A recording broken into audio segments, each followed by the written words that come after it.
Hello everyone, welcome to my channel. I am here to help you today. I know you use this video to fall asleep, so before that, like the video and subscribe to the channel. Also, where are you from and what time are you watching? Now get comfortable and relax. Case 1. On August 17th, police in Los Angeles, United States received a call from a man named Pone. Speaking in a panicked tone, he reported that his girlfriend and son showed no signs of life. Upon receiving the report, the police quickly arrived at the location provided by Pone. There, they confirmed that both individuals were deceased and immediately called in the forensic team. While forensic personnel were examining the scene and some investigators were assessing the surroundings, an officer took Peng's statement on site. According to Peng, while at Kai Tak Airport in Hong Kong, he had called his girlfriend Gi in Los Angeles to inform her that he was flying to the United States to visit her. Peng shared that 5 months earlier, Gi had given birth to his child, so this time, he was traveling to the United States to visit both her and their son. During the phone call, Gi said she would bring their son to the airport to pick him up.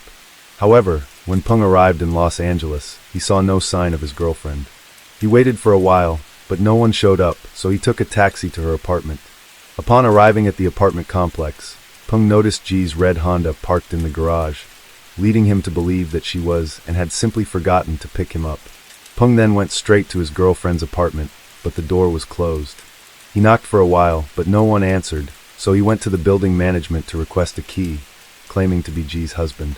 However, the building management checked and found that Peng was not listed among Gi's emergency contacts, so they denied his request. As a result, he had no choice but to wait outside the apartment. By midnight, Gi had still not returned home. Peng pushed against the door and discovered that it was not locked, but merely shut. He quickly entered his girlfriend's home and was horrified to find her lying on the floor with visible injuries. At that moment, Gi was wearing a black and white polka dot dress. Without hesitation, Peng searched for their son, only to find him lying under a blanket. He immediately called the police. After gathering Peng's initial statement, the police continued investigating the scene. The forensic team also conducted examinations and confirmed that Gi and her son had passed away. In particular, upon examining Gi's condition, forensic experts assessed that the perpetrator likely harbored a deep grudge against her. Considering the estimated time of death for the two victims, flight records, and CCTV footage from Gi's apartment building, police determined that Peng did not have enough time to commit the crime. As a result, he was ruled out as a suspect. At the scene, police found no footprints, fingerprints, or sharp objects. This heightened the pressure on investigators, as the case was not a simple one but involved two nations, the United States and China. Wasting no time, based on the information provided by Peng, the police sought assistance from the Chinese embassy in the United States to contact Gi's family. Upon hearing the news of their daughter's murder, Gi's parents were utterly shocked. Moreover, they were also surprised to learn that their daughter had a son. When meeting Gi's parents, Peng stated that he would cover all funeral expenses for his girlfriend and son. However, what they truly wanted was for the police to bring the perpetrator to justice. Who was the perpetrator, and why did they show no mercy even to Gi's son? Investigators raised many suspicions and began by thoroughly looking into Gi herself. They were surprised by her relationship with Peng. Gi was born in October 1967 in Qingdao, Shandong Province. Her father was a construction engineer, and her mother was a doctor. She had an older sister and a younger sister. Coming from an educated family and raised well by her parents, Gi was cheerful, confident, and well-liked from a young age. She was also a diligent person. At the age of 18, Gi was admitted to the chemistry department of a prestigious university, demonstrating her intelligence and talent. Particularly, thanks to her outstanding academic achievements, Gi received scholarships every year. Additionally, she was 1.72 meters tall, had delicate facial features, and fair skin, earning her the title of a goddess of her school.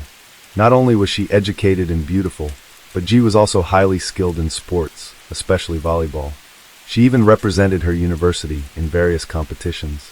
After graduating from university and passing several rigorous interviews, in 1985, Gi was hired to work at the renowned Wakwon Dynasty Hotel in Qingdao. There, Gi worked diligently, and her abilities were recognized by colleagues. She was quickly promoted to secretary for the general manager with a monthly salary exceeding 400 yuan. At the time, such a salary was considered high, equivalent to a programmer, earning 30,000 yuan per month today. Gi's parents were pleased, but they still felt that working in a hotel would not provide long-term stability for their daughter. However, Gi paid no heed and continued working there. Gi enjoyed her job at the hotel, as it gave her opportunities to meet and interact with influential people. Among them was a wealthy man from Taiwan, Pone. In her second year of employment, Gi met Pone, a Taiwanese millionaire. He was born in Tainan and was 24 years older than Gi at the time. Peng was the owner of Taiwan's largest electronic communication equipment company at the time. His business spanned over a dozen countries worldwide. In China, Peng's company also had branches in Qingdao, Shanghai, Guangzhou, Zhuhai, and many other locations. At that time, his company was valued at $200 million. During a business trip to Qingdao, where he was also staying at the Weiquan Dynasty Hotel, Peng met Gi. At the time, Gi was just a young woman in her early 20s, with a significant age gap, as well as stark differences in social status and background between them. However, Peng was unconcerned about these disparities and sought to get closer to the beautiful woman. He frequently found excuses to meet Gi, and over time, she developed feelings for the successful businessman. Sometime later, Gi left her job in Qingdao and moved to Shanghai. Peng hired her into his company as his assistant and secretary. Furthermore, Peng paid a high price to rent a luxurious apartment for Gi in Shanghai. Whenever they had free time, they would meet and spend time together. As their love deepened, even though they were not married, Gi gave birth to a son for Peng. She gave birth in the United States, yet their relationship remained unchanged. However, what shocked the police was that, upon investigation, they discovered that Gi was not Peng's girlfriend, but, in fact, his mistress. The man was already married. In particular, during their investigation into Peng's wife, the police uncovered surprising clues. What were they? Peng's wife was Lin. All assets, stocks, and everything else in the company were under both their names. More importantly, Peng's company had grown to such a vast scale thanks to the joint efforts of both him and his wife. They also had 2 sons who were studying abroad in the United States. During the investigation, the police discovered that Peng's wife was aware of her husband's relationship with Gi, and had even met his mistress before. One day, Lin noticed that their household phone bill had suddenly increased significantly over the past few months, especially after her husband's business trips to Shanghai. At first, Lin assumed these were work-related calls, but upon checking, she found that all the numbers her husband had dialed belonged to a single landline. How could a business collaboration be so extensive that it required calls lasting for months? Sensing something was wrong, Lin decided to investigate further. Eventually, through revelations from Peng's employees and evidence gathered from his belongings, Lin discovered that her husband was having an affair. Previously, whenever Peng returned home, his clothes often had lipstick stains left by another woman. When Lin questioned him, he always made up various excuses to cover up the truth. Finally, when Lin presented the evidence, Peng confessed to his wife about what he had done. He also promised that he would no longer contact Gi. After that, Gi returned to Qingdao to work. Did Peng truly listen to his wife and stop contacting Gi? Of course not. The two resumed their communication not long afterward. Upon discovering that her husband was still in touch with his mistress, Lin was furious. She flew to Qingdao, went to Gi's workplace, and publicly berated her husband's lover. By that time, all of Gi's colleagues knew about her affair in Shanghai. Overwhelmed with shame, she decided to have a direct conversation with Peng. However, to Peng, Lin was not just his wife, but also his business partner. He admitted that he truly loved Gi, but could not leave his wife and children. After careful consideration, Peng decided to send Gi to the United States, so she could continue her studies and enjoy life there. Gi agreed and moved into Peng's villa in Los Angeles, which was jointly owned by him and his wife. However, sometime later, Lin called the phone and Gi answered. This enraged her as she realized that her husband's mistress was living in a property she legally co-owned. Lin immediately flew to the United States and threw away all of Gi's belongings from her wardrobe. A heated argument broke out between the two women, escalating into a physical confrontation. Amid the chaos, Peng appeared and tried to intervene. Peng's act of protecting his mistress made Lin even angrier. However, she declared that she never wanted to see Gi again. Although Lin and Gi had a tense relationship, there was no concrete evidence to suggest she was involved in the case. Therefore, the police continued searching for clues. Eventually, they received the forensic examination results. During the previous autopsy, forensic experts discovered a bite mark on Gi's arm and had collected a saliva sample from the wound. However, upon analysis, they confirmed that the saliva did not belong to Gi, ruling out the possibility that she had bitten herself due to itching or pain. Sometime later, when the police learned about Gi and Lin's past conflict, forensic experts compared the collected saliva sample with Lin's saliva, which Pone had helped them obtain. The results showed a perfect match. There was only one explanation for this. Lin had met Gi at the time of the incident. The police identified Lin as the suspect. Notably, at the time of the crime, Lin was in the United States, residing in her private home, which was just over 4 kilometers away from Gi's residence. Based on the evidence and clues gathered, the police decided to take Lin's statement. However, they encountered another challenge. The crime took place in the United States, but both the victim and the suspect were Chinese nationals. How could U.S. authorities summon Lin? After careful deliberation, they found a solution and contacted Pone, asking him to bring his wife to the United States to cooperate with the investigation. Upon receiving this news, Pone agreed to the police's request. He found a reason to bring his wife back to the United States, and then took her to the police station, catching her completely off guard. There, the police once again took a DNA sample from Lin to compare with the DNA found in the saliva sample. Ultimately, they confirmed that she was the suspect. However, what surprised many was that upon being detained, Lin quickly admitted to her actions. She stated that Gi had provoked her over the phone, and she could not endure it, leading to this outcome. Lin recounted the entire incident, shocking the investigators, and even Pone himself could not believe that his wife was capable of such actions. According to Lin's testimony, in June 1992, Gi became pregnant. To conceal this, she gave birth in the United States and lied to her parents, claiming she was going there to study. However, after becoming pregnant, Gi developed the thought of becoming Peng's legal wife. Influenced by traditional Chinese values, she was determined to push for this goal as soon as possible. After the child was born, Peng continued to visit Gi whenever he had free time. If he couldn't, he would frequently call to check on her and the baby. These actions led Lin to discover that her husband had a child with his mistress. When Lin called Gi, feeling confident because she had given birth to a son, spoke with an air of superiority. She even mentioned that her villa was by the beach, had a swimming pool, and most importantly, that she had given Peng a son. Lin worried about whether this would affect her children's inheritance rights. Under such circumstances, she devised a terrifying plan.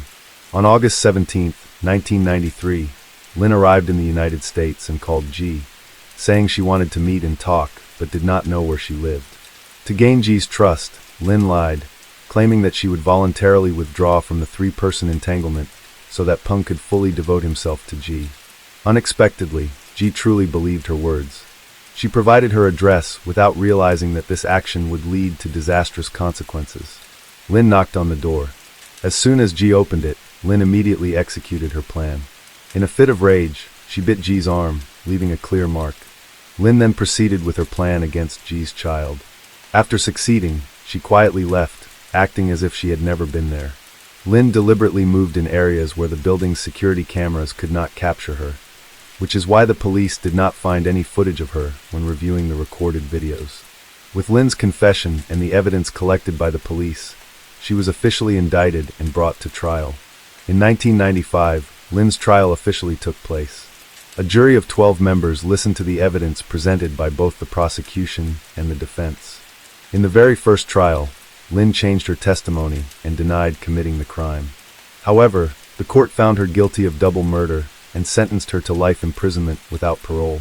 Lin disagreed with this verdict, arguing that the police's evidence collection was illegal and inadmissible, leading to the exclusion of her recorded confession. In the second trial, the jury determined that Peng was also involved in the case. They believed that he feared Gi and their child would jeopardize his life and career, which may have led him to support his wife's actions. After multiple trials, a few months later, Lin admitted to her actions. However, she refused to acknowledge it as first-degree or second-degree murder, insisting that it was manslaughter because she was not in a clear state of mind after hearing Gi's taunts. Before the court delivered its final verdict, the judge received over 400 letters, many of which pleaded for leniency for Lin, including one from Pone.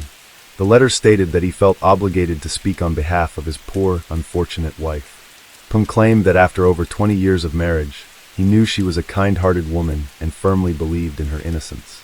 Before the sentencing, Lin called herself a poor and unfortunate woman abandoned by God. She expressed sorrow over not being able to be a good mother. The trials continued until 2001, when the final verdict was reached. Lin was sentenced to 11 years in prison and would be deported after serving her sentence.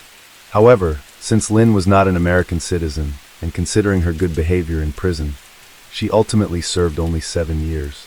This case sparked significant social reactions at the time.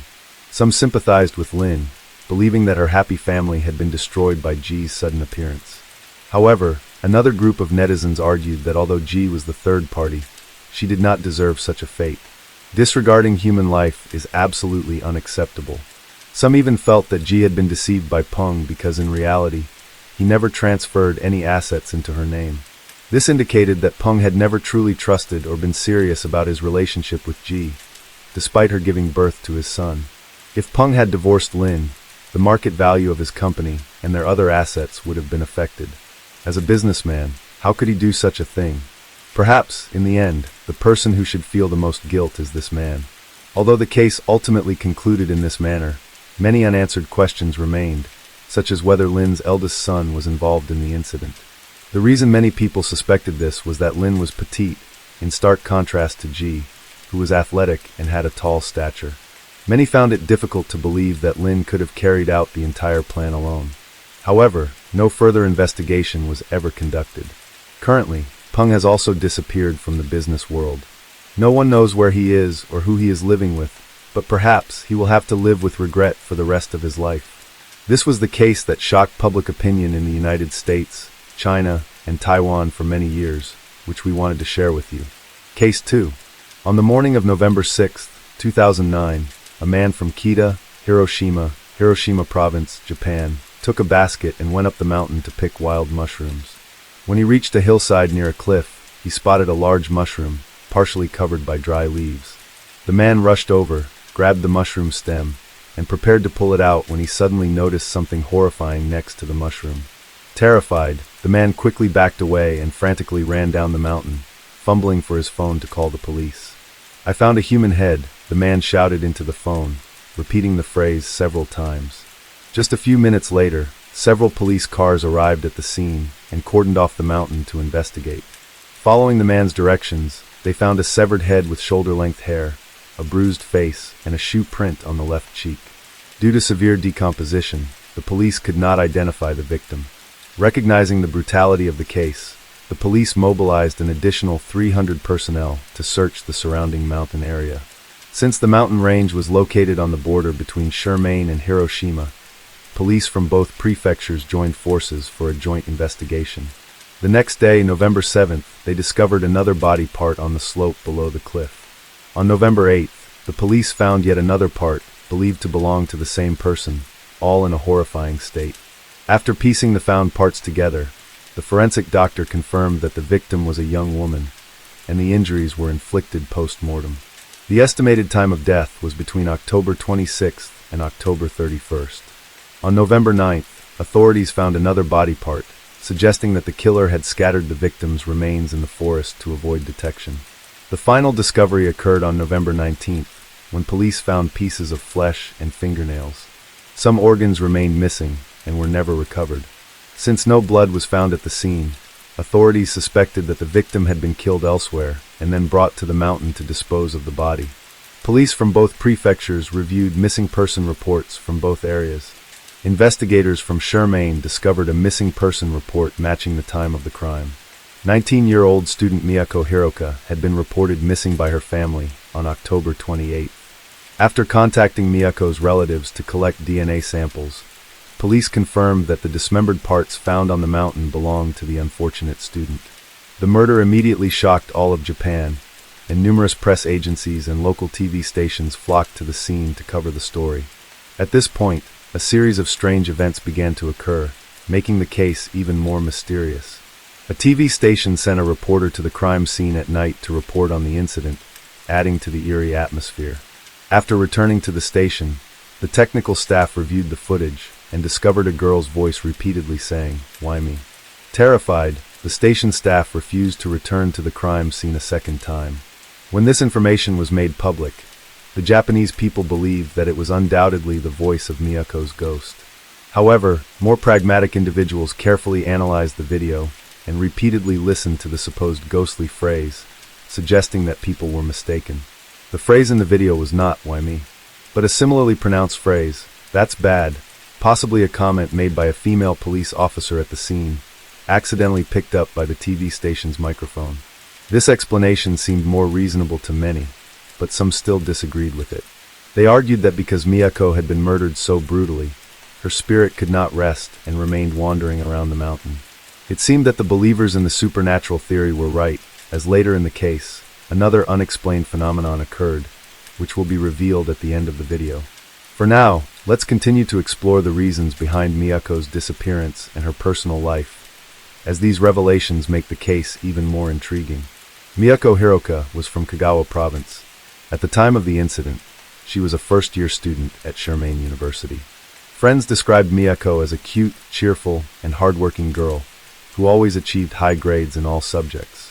She did not have a boyfriend and had no conflicts with her classmates. Since childhood, Miyako had dreamed of traveling the world, so when she learned about the opportunity to become an exchange student at the Russian Maritime University, she was thrilled. Being a thoughtful person, Miyako knew that studying abroad as an exchange student would undoubtedly cost her family extra money. To ease the financial burden on her parents, she decided to work part-time after classes to save up for tuition. Before long, she found a job at an ice cream shop about 2 kilometers over 1 mile away from the university, returning to campus after 9 p.m. when her shift ended. Usually, she could take the bus between the ice cream shop and the university, but to save money, Miyako chose to walk. She explained to a friend that the 1 mile distance wasn't too far and saw it as a way to stay fit. However, walking meant crossing a small deserted forest with no signs of life. On her way to the ice cream shop, it was still daytime, so nothing seemed scary. But after her shift, it was past 9 p.m., and the path through the dark forest became even more ominous. Fortunately, Miyako found another classmate who also worked part-time at a clothing store near the ice cream shop. Their work schedules nearly coincided, so they started walking together. Having a companion made her feel somewhat safer. However, those days didn't last long. Miyako's classmate soon found a new part-time job closer to the university, and no longer needed to walk through the dark forest. Thus, Miyako had to walk alone through the forest at night to return to her dorm. According to later accounts from her friends, Miyako Haruka once confided that she felt very scared whenever she had to cross that small forest after work. Although her friends advised her to take the bus back to campus, Miyako didn't listen, wanting to save more money. In mid-October of the same year, the weather turned colder, and she told her friends that she planned to work at the ice cream shop only until the end of the month, then find a part-time job closer to campus. However, tragedy struck before she could change jobs. At around 9 p.m. on October 26th, Miyako finished her shift at the ice cream shop as usual and left the store. According to the ice cream shop staff, when she left she was carrying a trash bag, saying she would dispose of it on her way back. The police later retrieved security camera footage and found that she did indeed enter the path leading into the forest with the trash bag, but she never came out. None of the cameras along the surrounding streets recorded any trace of her afterward. The first person to notice Miyako's disappearance was the ice cream shop owner. The next afternoon, on October 27th, the owner noticed that she did not show up for work as usual. Since the owner only had her parents' phone number, they called to ask why Miyako didn't come to work. As soon as her parents received the call, they felt something was wrong, because Miyako usually called them at least twice a day. Since the evening of the 26th, they hadn't heard from her, and when they tried calling back, they couldn't reach her. Assuming her phone had run out of battery, her parents didn't think much of it until they received the call from the ice cream shop owner. They immediately contacted the dormitory manager, who informed them that Miyako had not returned to her room since the evening of the 26th. Her friends assumed she might have gone home, so they didn't report her absence. Sensing something was seriously wrong, her parents traveled from Kagawa to Sherman to investigate. After confirming that their daughter was missing and unreachable, they reported her disappearance to the police on October 28th. After receiving the missing person report, the police continued their investigation, but since they couldn't confirm that Mako had been murdered, the progress was slow. It wasn't until the man discovered the horrifying scene on November 6th, 11 days after Miyako's disappearance, that her case turned into a shocking murder investigation. Determining that this was a high-priority case that needed to be solved immediately to avoid public panic, the police focused on the small forest where Mako disappeared. It was highly likely that she was stalked and subdued by the perpetrator right in the forest, and then taken away by car. According to some students, a strange car had been seen near the university campus, with the driver frequently trying to approach female students. The police also checked security footage from her workplace and discovered a white Toyota parked near the employee entrance. The footage did not show anyone getting into the car, but a shopping center employee mentioned seeing a young woman getting into it. However, the witness could not clearly see the license plate or identify who was inside the car. Due to the darkness and the lack of additional surveillance cameras, the police could not determine which direction the car had gone. Based on the collected clues, the Scientific Investigation Unit of the police agency created a profile of the suspect. The place where the victim was found, Mount Garyu, was only 25 kilometers, nearly 15 miles from Hamada, and about a 50-minute drive. Since the white Toyota had been spotted at both the university and the shopping center, the police concluded that the perpetrator likely lived nearby and was familiar with Miyako's routine. Moreover, since Mount Garyu was a local tourist spot, it was likely that the perpetrator disposed of the victim's remains at night to avoid being seen. They speculated that the suspect probably lived alone and was between 20 and 40 years old, as handling the victim would have required significant physical strength. Despite sketching out these details, finding the perpetrator was not easy. The police checked all traffic cameras along the route and even used license plate recognition software, but found no results. After some time investigating, the police almost ruled out the possibility that the perpetrator was someone familiar. They concluded that this was likely a random crime targeting Mako by a stranger. Therefore, an investigative team conducted interrogations with local hunters, surgeons, and the victim's lecturers. Customers of local video rental shops, especially those who bought horror movies, were also investigated. They also visited all meat shops to question recent customers who had purchased sharp knives. The police also searched abandoned houses near the crime scene for clues, but found nothing. As the case dragged on without being solved, causing severe impacts, local residents and students became extremely anxious, continuously urging the police to solve the case quickly. However, the police had no leads whatsoever and could only increase patrols and remind people to stay safe. Chimain University, where the victim studied, even issued a notice requiring students and lecturers not to walk alone at night. At the same time, the dormitory curfew was moved earlier from midnight to 10 p.m. However, as long as the perpetrator remained at large, the fear in everyone's hearts could not be dispelled. Meanwhile, mixed rumors began to spread, and the Miyako Haruka case gradually became fabricated into a terrifying legend. At this point, the pressure on the police grew increasingly intense, but despite their efforts, they were still unable to make any breakthroughs in the investigation. At the end of February 2010, the police began distributing flyers, posters, and information sheets, calling on the public to provide any information that could help the investigation. At the same time, the authorities offered a reward of 3 million yen, $20,000 for any clue leading to the suspect's arrest. By April 26, 2010, 11,000 flyers had been printed and distributed. Despite the influx of information, ultimately, all of it was confirmed to be worthless. As of September 2010, more than 60,000 investigators had participated in the case, and this number eventually soared to 310,000. However, even that was not enough. As the investigation remained at an impasse, the case remained unsolved, and not even the suspect's identity had been discovered. It was not until 2016 that the case made significant progress, by which time 7 years had already passed. In 2016, license plate recognition technology had advanced significantly, so the police decided to apply this technology to rescan old CCTV footage from the time the case occurred. They rescanned all license plates and reviewed those who had left Shermaine around the time of the incident. After some effort, the authorities discovered a white Toyota that had appeared near the forest. Records showed that this car traveled from Masuda to Hamada on October 26, 2009, and returned to Masuda on the 27th. The vehicle's travel time exactly matched the period when Mako went missing and was later murdered. This was also the car that the victim's colleague had seen parked outside the shopping center.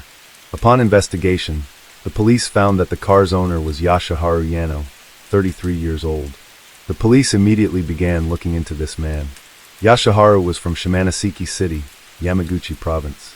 His family was well off. His father ran a rice shop, his mother owned a laundry, and Yashaharu also had a younger brother.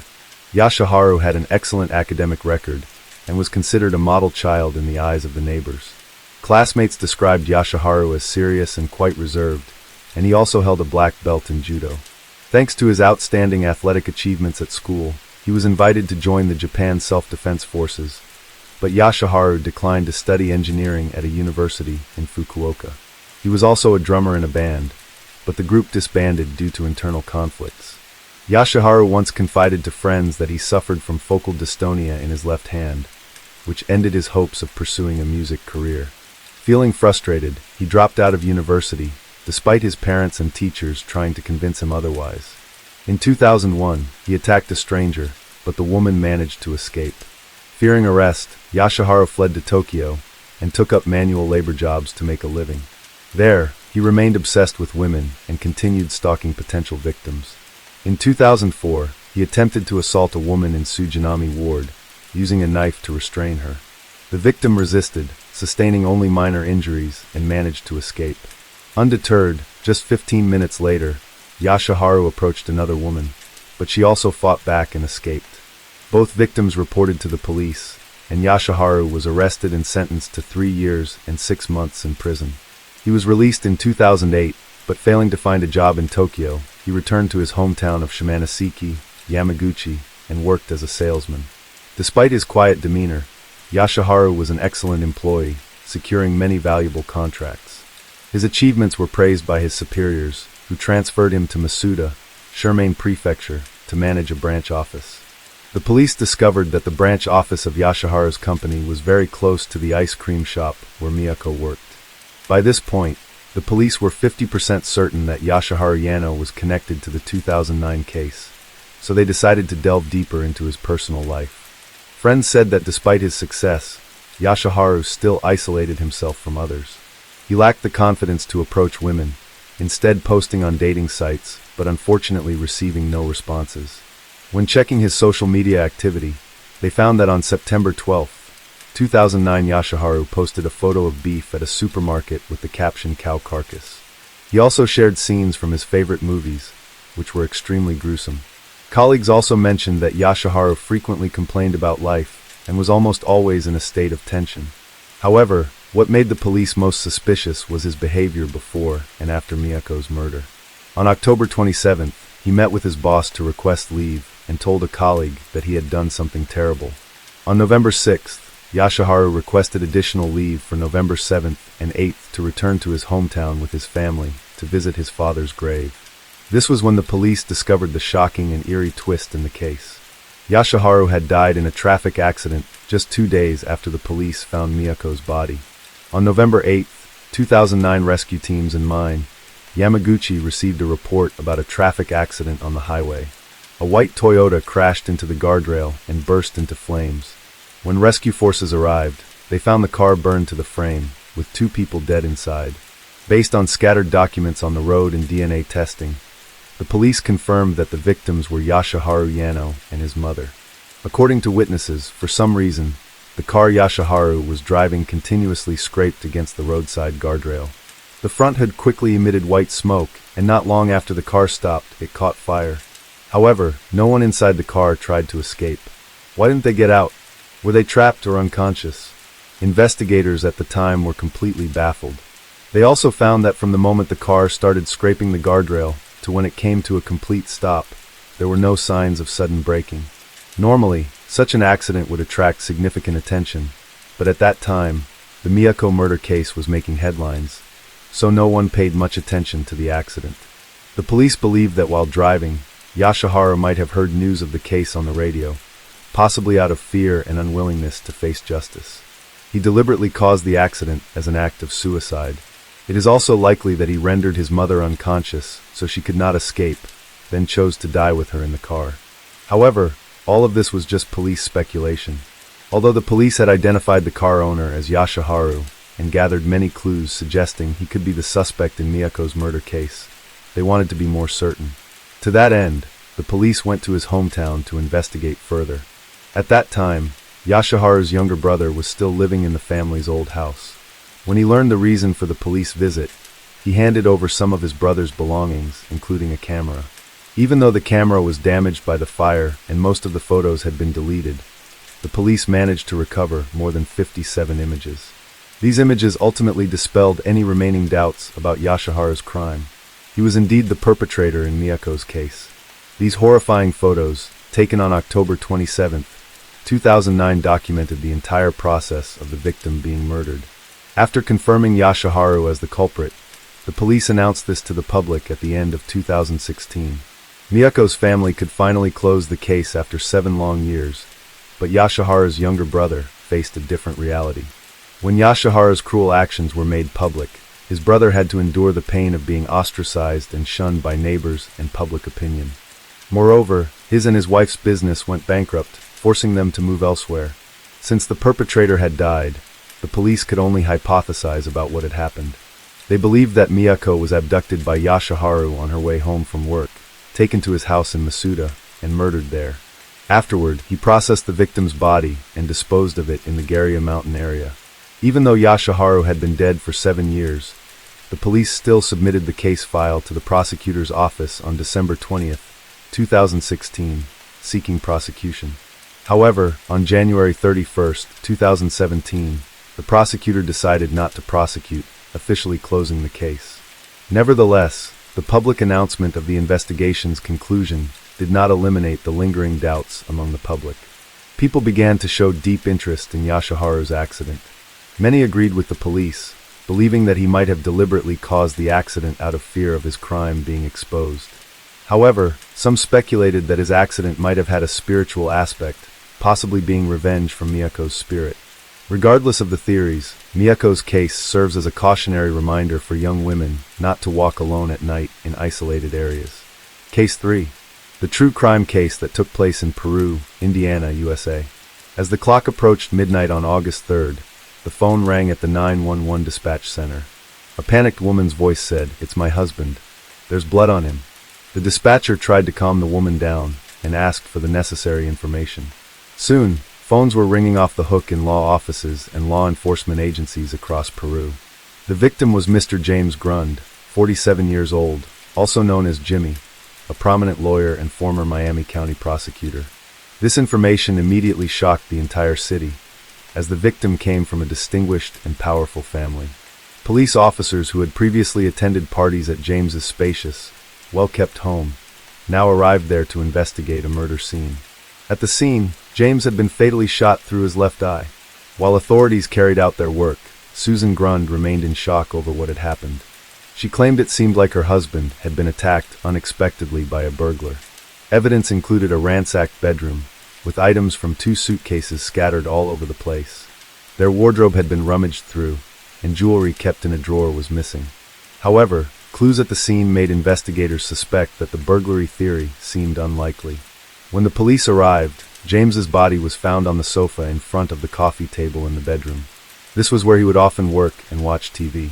The table was still cluttered with bills, checks, record slips, and the remote control.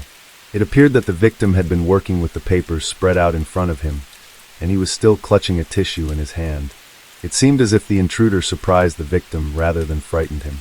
But why would he react that way to a burglar? Moreover, why would the burglar stalk and kill James instead of stealing valuables from the house? Forensic technicians from the Indiana State Police suspected that the disorder in the house seemed staged. After noticing the unusual details at the scene, investigators also observed the wife's strange behavior.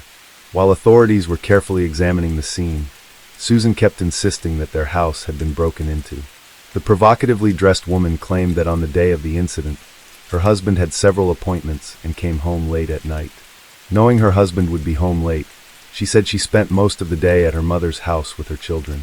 Police found it odd that Susan kept insisting there had been a burglary, despite the crime scene details suggesting otherwise.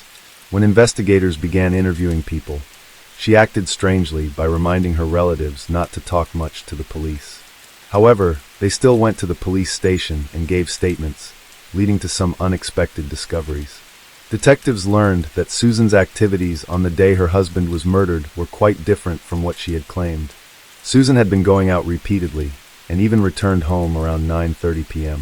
She told others that her husband was still in his study. Moreover, on the night of the incident, when her daughter tried to enter the room to wish her father good night, Susan stopped her and said that James had already gone to sleep. A while later, she entered the room, discovered her husband had been murdered, and called the police. With her extremely odd behavior, detectives immediately suspected the widow. Investigating the victim's marital relationship, detectives received surprising testimonies from the lawyer's friends. One friend revealed that James had bitterly complained to him about his marriage. The couple frequently argued both at home and in public, not about Susan's affairs, but about her extravagant spending habits. Clothes, jewelry, lingerie, cars, all the expensive things Susan spent money on made James feel trapped with a wife who didn't love him. Worse yet, James had come to a serious conclusion that he was merely a tool for his wife. He realized that Susan didn't love him at all, but was only attracted to the Grund family's reputation and status. Feeling abandoned and unloved, James decided to take action. In mid-July, he met with a fellow lawyer in Peru, requesting to start divorce proceedings. However, he decided to wait until Susan and her 2 children returned from their long vacation in Alaska before officially filing. During that trip, James informed Susan of his decision. The family returned to the city on August 1st, and just 2 days later, James was murdered. From these clues, police decided to investigate Susan and uncovered shocking revelations about the woman. Susan Grund was born as Sue Ann Sanders in 1958 in a poor rural area. Since childhood, Sue Ann had wanted to escape her background, so she changed her name to Susan, a name that didn't sound as countrified as Sue Ann. As she grew older, Susan became a beautiful, charming young woman with a radiant smile and a slender figure. To men, Susan was the ideal type for one night stands rather than a wife. At 17, Susan dropped out of school and moved to the central city of Kokomo, Indiana, 20 miles away.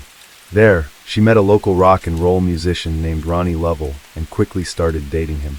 The two married just weeks after meeting in 1975. Despite being married, Susan had unusual sexual desires and was willing to have affairs with other men. This woman seemed unable to control her own urges. One of her lovers was Gary Campbell, a 24-year-old cowboy who made a living as a truck driver. When her husband found out, she quickly divorced him and moved in with her lover. The two married in 1979. A few months after the wedding, she gave birth to a son for Gary, and they named the boy Jacob. However, this second marriage quickly followed the same disastrous path as the first. She freely went to bars, sought out men for dates, and even slept with multiple partners at once. Whenever she felt the urge, she would immediately find any man to satisfy her needs, regardless of where she was. If her desires peaked, the woman was willing to drag a man to a parking lot or some secluded corner to have sex. Discovering that his wife hadn't abandoned her promiscuous ways and was prone to sudden outbursts of anger, Gary decided to divorce her. Most friends knew Susan was a sex addict who frequently slept with men to fulfill her cravings. This woman seemed unable to live without men, even for a minute. Not long after divorcing her second husband, Susan met Tom Whited, a former Army captain with a college degree. Tom's wife had passed away from cancer, leaving him and his son Tommy in a spacious, beautiful home gifted by his father-in-law.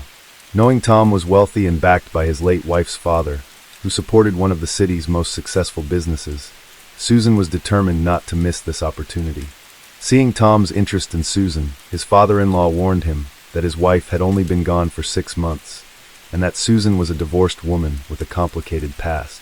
But nothing could stop the two from being together, and Susan gained custody of Jacob after divorcing her second husband. At just 24 years old, she had already been married 3 times and had a new surname, Susan Sanders Lovell Campbell Whited. Since both of their sons were 3 years old, Susan would tell new neighbors they were twins rather than explaining their complicated family dynamics. A few months after Tom Whited married Susan, his son Tommy was admitted to an Oklahoma City hospital with a skull fracture and brain swelling. Tearfully, she explained to her husband that Tommy had fallen and hit his head while he was away. But Tommy told a different story. When a nurse asked him what had happened, he candidly replied, "Mom hit me." In a place like Oklahoma City, in 1983, child abuse was still often considered a family matter rather than a criminal offense. As a result, the nurse didn't report it to the police. Instead, it was treated as a private family issue. Consequently, Tommy was returned to Susan's care after spending a few days in the hospital.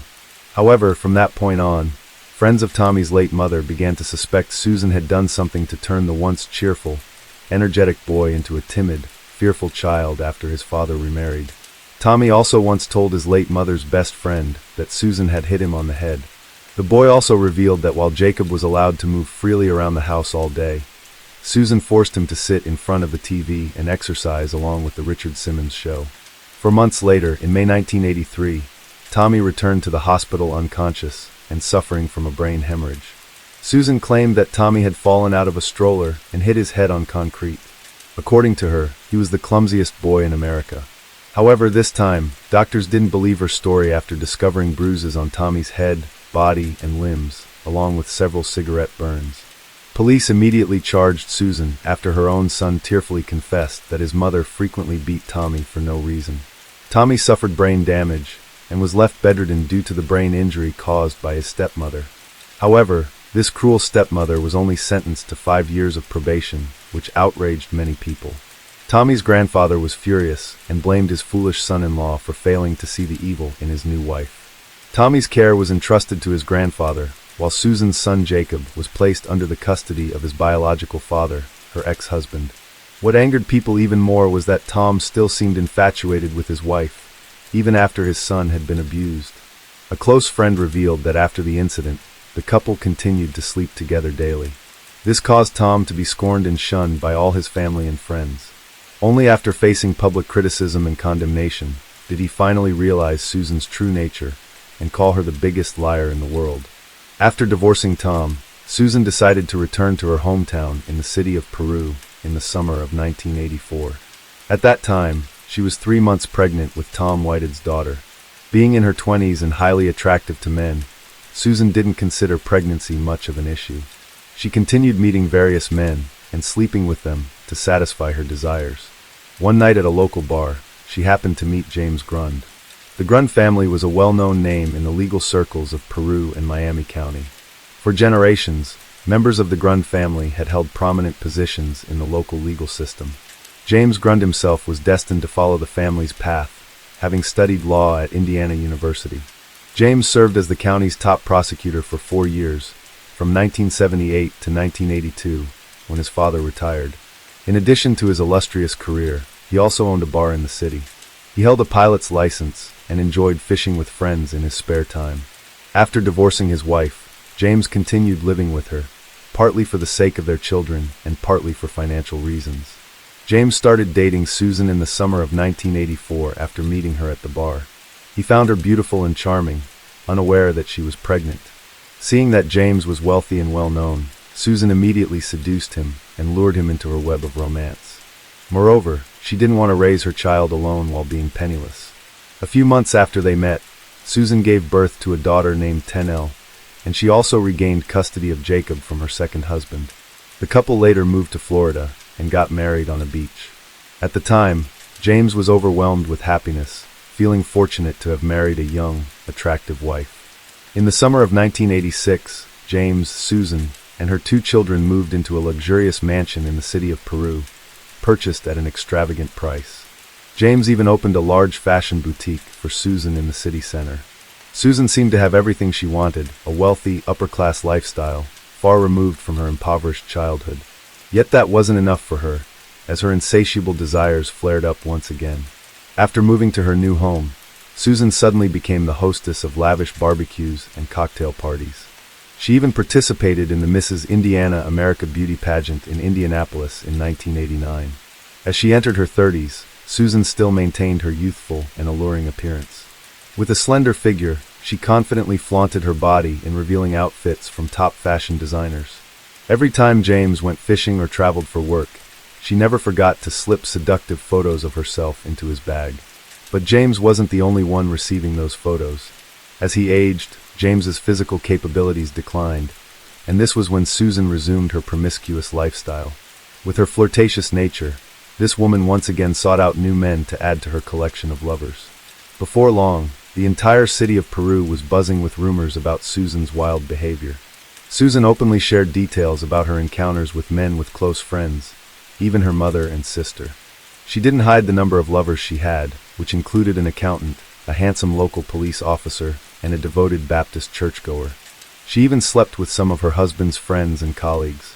Her flings took place at bars, during secretive nights at Indianapolis hotels, or in her sister's apartment in Kokomo.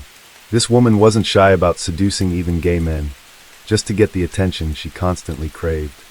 Although James heard countless rumors about his wife, he merely shook his head and shrugged it off, knowing he couldn't meet her needs. No one could deny, however, that their marriage had begun to deteriorate. Over time, James spent more time with his fishing and drinking buddies.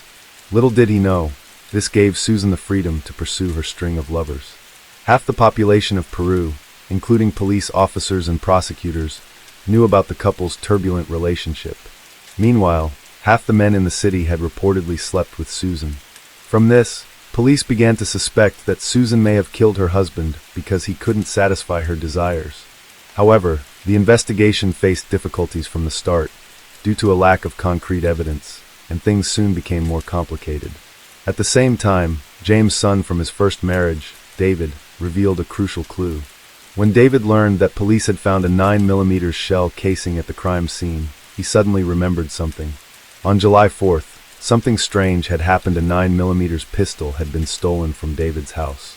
Coincidentally, that same afternoon, Susan had stopped by David's home and asked about the location of the gun. After returning from a fireworks display that night, David discovered that someone had broken into his house and taken only the pistol. He suddenly remembered that he had once fired that gun into a wooden post. Police later retrieved that bullet and compared it to the one found at James' murder scene. The results were shocking. The two bullets were a match. The 9mm pistol stolen from David's house was indeed the weapon used to kill his father. Immediately after the murder, Susan began the process of claiming her husband's $250,000 life insurance policy. She declared herself the executor of James' will, but this wasn't easy since James' two children, Jama and David, filed a petition to prevent her from doing so. James' children found an ally in the investigators working on the case, including Sergeant Gary Nichols, James' best friend. Nichols took it upon himself to ensure that Susan wouldn't receive a single cent from James' insurance policy. 3 months after the murder, on November 2nd, a chance encounter changed everything and helped police catch the killer. Darlene Wardens, Susan's sister, happened to run into Bob Brinson, the lead investigator on the case. After some hesitation, Darlene decided to share a story she had kept secret for a long time. The woman confessed that she had been burdened with guilt and felt the need to reveal the truth. Darlene revealed that on September 2nd, Susan had confided in her and their mother, Nellie Sanders, admitting that she had killed James. Susan also confessed that the murder weapon was a 9mm pistol, which she had hidden inside a Christmas teddy bear. The teddy bear had been stored with holiday decorations in the laundry room. Although shocked by the horrifying revelation, Darlene agreed to help her sister. The three women took the gun, placed it at the bottom of a metal pot, and then poured cement over it, creating a heavy concrete block. This pot was then stored at a nephew's house within the family. With this tip from Susan's sister, police rushed to the nephew's house to retrieve the pot containing the murder weapon. However, when they arrived, the pot was missing. Despite lacking the murder weapon, police proceeded to arrest Susan on November 4th. While the investigation continued, prosecutors prepared the case for trial, scheduled for the fall of 1993. About 10 weeks before the trial, Susan's mother, Nellie Sanders, walked into the police station and turned herself in. She admitted that she had hidden the pot in her attic, fearing it would fall into police hands. Overcome with guilt and fearing she would be charged as an accomplice, she decided to confess everything. Authorities quickly recovered the murder weapon exactly where she had described, making the case against Susan much stronger. Susan's trial began on September 27, 1993, drawing the attention of the entire city of Peru. The case shocked the community as numerous family secrets were exposed, playing a crucial role in unraveling the truth. The most shocking moments in the trial came from the testimonies of both the victims and the defendants' family members. When explaining why she hid the gun, Susan gave conflicting and confusing statements. She claimed that upon returning home the night of the murder, she discovered that James had been killed and immediately called the police. Seeing the gun on the floor, she recognized it as her stepson David's pistol. Fearing that David might be involved in the incident, she claimed she hid the gun inside the teddy bear. When questioned further, Susan sobbed and tearfully claimed that she was worried about David because the two of them had been having an affair for 2 years. This testimony caused an uproar in the courtroom. When it was David's turn to take the witness stand, he expressed disgust and completely denied his stepmother's accusations. He angrily declared, "I never had an affair with that woman." The complex relationship between the stepmother and her stepson further intensified the tension in the courtroom. Other family members of Susan, including her mother Nellie and sister Darlene, also harshly criticized her. Darlene, with a face full of anger, firmly stated that her sister was a compulsive liar who distorted everything.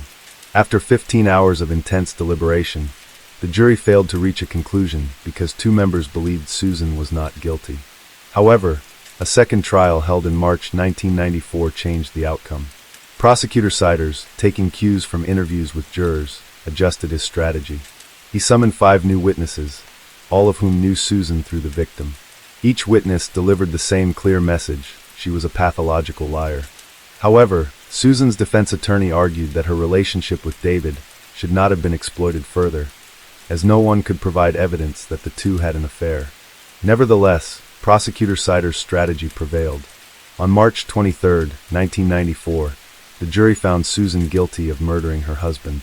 3 weeks later, she was sentenced to 60 years in prison for her calculated, cold-blooded actions. Despite her conviction, Susan continued to insist on her innocence. Susan's 2 children, Jacob and Tenelle, were placed in the care of James' sister, Jane, and her husband, Fred Allen. After serving 15 years at the Indiana Women's Prison, Susan turned 50 in 2008. The woman is eligible for parole in 2025 when she turns 67. However, many believe Susan's chances of parole may face obstacles due to her stepson. In 1997, David completed his law degree and began practicing family law in Peru alongside his grandfather. Having once been falsely accused by his stepmother of both having an affair with her and murdering his father, David is unlikely to let her gain her freedom easily. The story of the woman who slept with half the men in town, murdered her husband, and falsely accused her stepson has now come to an end. /video. Case 4. In early 2014, British police stumbled upon one of the darkest corners of the internet, a dark website called Scream. This wasn't just a gathering place for perverts.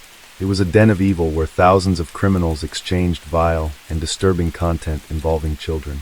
Recognizing the severity of the situation, the UK's National Crime Agency immediately partnered with the FBI to track down the site's operators and core members. But this was no easy task.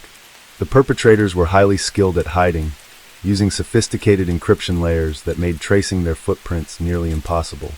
Until April 2015, among thousands of horrific posts on the forum, one username stood out: 666devil. He wasn't just an active member, but also a terrifying manipulator. He boldly used a profile picture of an innocent little girl, with a chilling caption, "This is my daughter." But what shocked the police even more was his next message: "I'm planning Hell Week. Suggest what I should do to her." He was plotting to torture a child, and the police had to act before it was too late. A race against time began. The NCA urgently attempted to identify the little girl in the photo by tracing the email account linked to 666devil. The first clue emerged when a user with the same profile picture had posted an ad on the Gumtree website seeking to buy a special doll. The police later confirmed that this account belonged to the mother of the girl in the photo. The mother revealed that after her post, a woman claiming to be named Liz contacted her, offering to send a free doll. But this woman had an unusual request: "I want to be sure the doll reaches your daughter. Could you send me a photo of her holding a sign that says, 'I love SB'?" The mother, suspecting nothing, took a photo of her daughter in pajamas, holding the sign, and sent it. But the mother had no idea that SB stood for Scream, a forum filled with explicit content. A few days later, Liz continued demanding more pictures of the little girl. At this point, the mother felt uneasy and immediately reported the matter to Gumtree. However, after an investigation, the police discovered that Liz was merely a fake name, her IP address completely masked, and all traces vanished without a trace. Recognizing the extreme danger of this organization, in August 2015, an international task force involving the UK, the US, Israel, and Slovenia was formed to track down and expose those behind this dark website. Yet despite 2 years of relentless pursuit, the criminals remained elusive, expertly concealing their identities. In March 2017, the first breakthrough emerged. Intelligence agencies discovered a suspicious name linked to an address in Birmingham, England, Matthew Falder. On June 21, 2017, the police raided Falder's home on Harborne Road. During the search, they found 2 computers in his bedroom, but the most horrifying discovery was yet to come. Upon decrypting the devices, the police were stunned by what they uncovered: 14,000 explicit images and 1,251 child videos. These pieces of evidence confirmed that Falder was not just a member, but one of the most ruthless leaders of Scream. However, the police faced an even greater shock when they uncovered the true identity of this monster in disguise. Matthew Falder was not just an ordinary criminal. He was a distinguished geophysics Doctor of Philosophy holder, a respected lecturer at Cambridge University, one of the most prestigious institutions in the UK. Matthew Falder was born on October 24, 1988, in Manchester, England, into a wealthy and influential family. His father, Stephen Falder, was the head of HMG Paints, the largest independent paint manufacturer in the United Kingdom. Raised in luxury, Falder had everything any child could ever wish for: a privileged upbringing, elite education, and a bright future without having to endure any hardships. From an early age, Falder displayed the traits of a prodigy. He studied at King's School, one of the most prestigious private schools in Macclesfield, reserved for the most outstanding students. Falder wasn't just smart, he was among the top performers, consistently achieving perfect scores in science subjects. Thanks to his exceptional academic achievements, he easily secured a place at Cambridge University, one of the most prestigious institutions in the UK, renowned for producing some of the world's greatest minds. At Cambridge, Falder quickly established himself as an outstanding student. One professor even described him as one of the best students I have ever taught. Not only was Falder academically gifted, but he also cultivated an image of a confident, humorous, and charming young man. He knew how to make an impression with witty stories. To his friends and professors, Matthew Falder appeared completely harmless, a man with the persona of a friendly, likable genius. On social media, Falder frequently posted about his interests in dinosaurs, baking, table tennis, and 3D printing. He shared selfies, crossword puzzles, and even asked seemingly innocent questions like, how do I upload high-quality videos online? But no one knew that this was merely the surface of a nightmare that was gradually unfolding. It was at Cambridge that Falder's twisted behavior first emerged. Falder secretly installed hidden cameras in the bathroom of his shared house, recording private moments of his female housemates without their knowledge. He discreetly observed, filmed, and kept those videos as his twisted trophies. But that wasn't enough. Falder wanted more. On his 21st birthday, he rented a large vehicle to transport a group of friends from Cambridge to his family home. In the cheerful party atmosphere, no one suspected that the host of the event was a predator lurking in the shadows. While everyone else was busy having fun, drinking, and dancing, Falder quietly crept into dark corners, secretly taking inappropriate photos of the girls he had invited. However, that was only the beginning. Secret filming or covert surveillance wasn't enough to satisfy the twisted mind inside him. Falder wanted more. He wanted control. He wanted dominance. He wanted to turn innocent people into puppets in his hands. And thus, a sophisticated, ruthless scheme was born.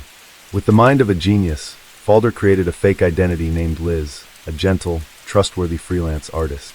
He lurked on social media platforms, searching for vulnerable victims. Platforms like Gumtree and Facebook became his ideal playground, where with just a fake account, he could begin his plan. Under the guise of Liz, he offered babysitting or pet care jobs with the promise of paying up to £4,000, a sum too tempting to refuse. But the only condition was they had to send nude photos, as he claimed to need material for artistic drawings. He persuaded his victims with sweet words, but that was just a perfect lie. Once the first photos were sent, Falder's mask fell. With his exceptional computer skills, he immediately tracked down the victims' real identities, their names, addresses, workplaces, schools, and even their relatives. And then, he unleashed an even more ruthless weapon: blackmail. The psychological torment began. The innocent victims fell into a desperate spiral, forced to send more photos, more explicit, more degrading.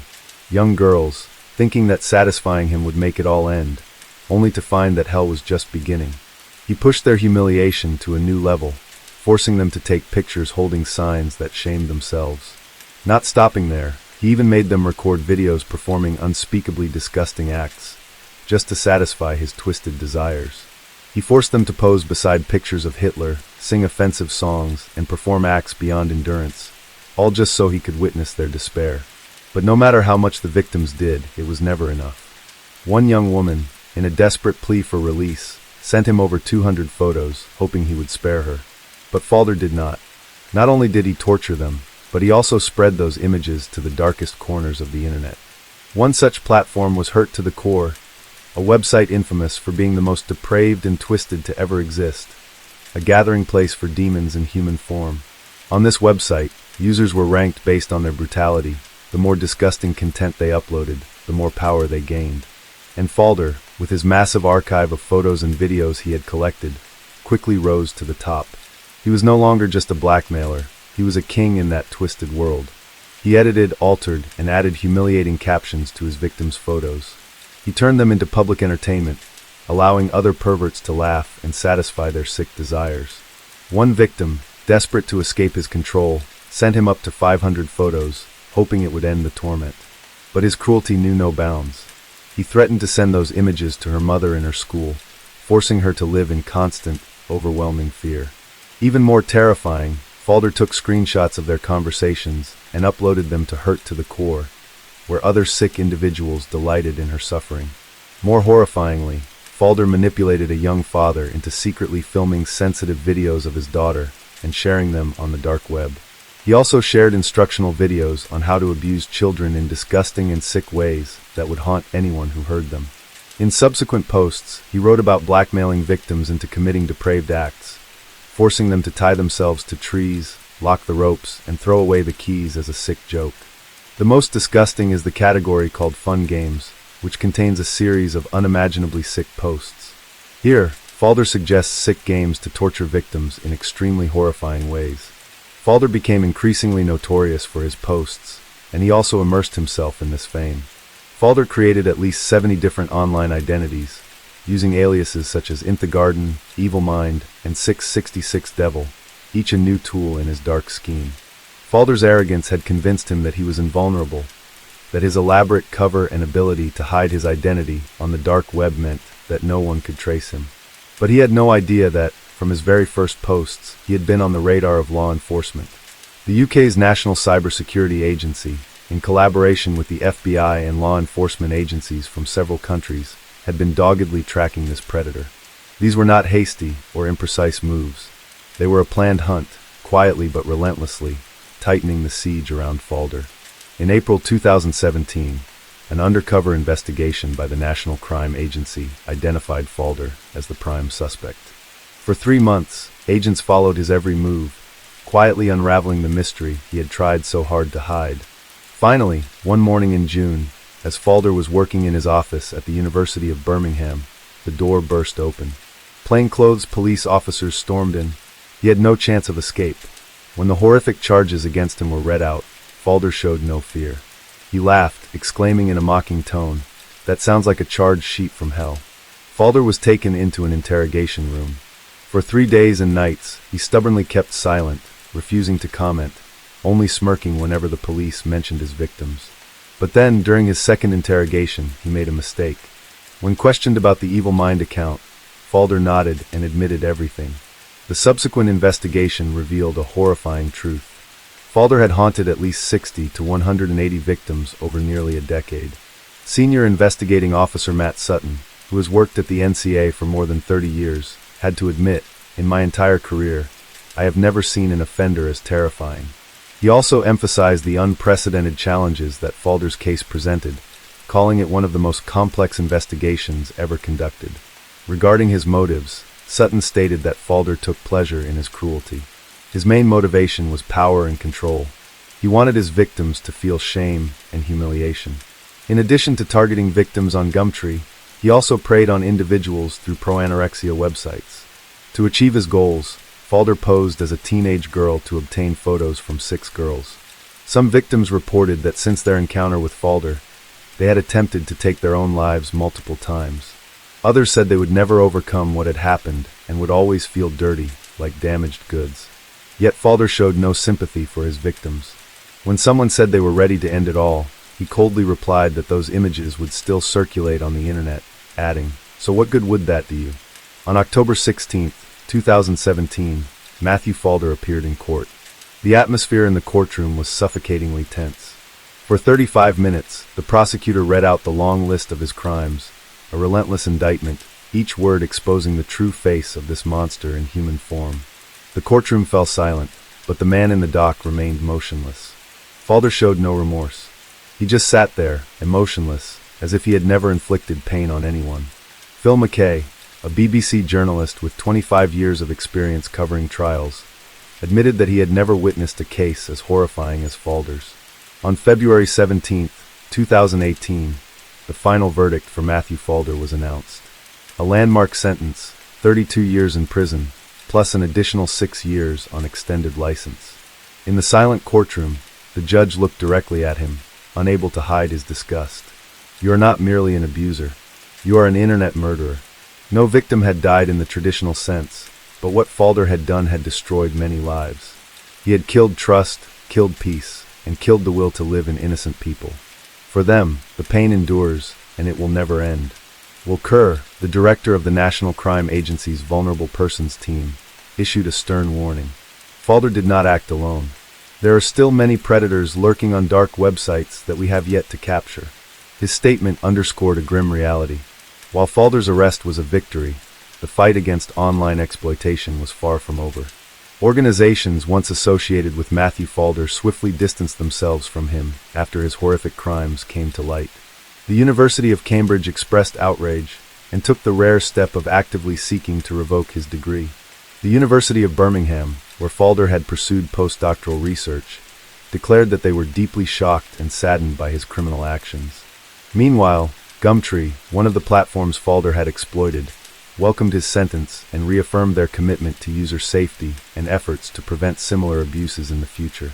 It seemed that this sentence had brought Falder's case to a close, but just months later, his 32-year sentence was reduced to 25 years after he successfully appealed. This decision immediately sparked public outrage. How could someone who had destroyed dozens of lives and spread terror for nearly a decade receive a reduced sentence? The debate ignited not only over the severity of the sentence, but also over the safety of the online space. Should the online platforms that Falder exploited be held accountable? Had they done enough to protect their users? Law enforcement agencies quickly called for stricter content control on the dark web, emphasizing that capturing someone like Falder was merely the tip of the iceberg. No one could know how many other predators were still lurking out there, waiting for the opportunity to target vulnerable individuals. Although Falder was imprisoned, the fight against criminals like him was far from over. Rhyme story. Don't forget to like, subscribe, and stay tuned for more gripping cases on our channel. Case 5. The haunting story began on Saturday afternoon, August 10th, when a horrifying incident occurred at the Easton City Cemetery in Pennsylvania, USA. Before that, residents living near the area began to notice a strange, foul odor emanating from an abandoned crypt within the cemetery grounds. This crypt had previously been used as a cold storage facility, where bodies were kept before burial. When news of the smell spread, an investigative team was quickly assembled to address the situation. The crypt was located at the foot of a steep hill, with gray, windowless stone walls. The main door of the crypt was the only entrance, and the rescue team had to put in considerable effort to unlock it. When the door was opened, a damp, dark space appeared, and inside, they found a severely decomposed body. The victim's body was discovered in an old, rotted coffin, deep within the crypt area. As soon as they approached the scene, investigators noticed many unusual signs, indicating that this was not a simple natural death or accident.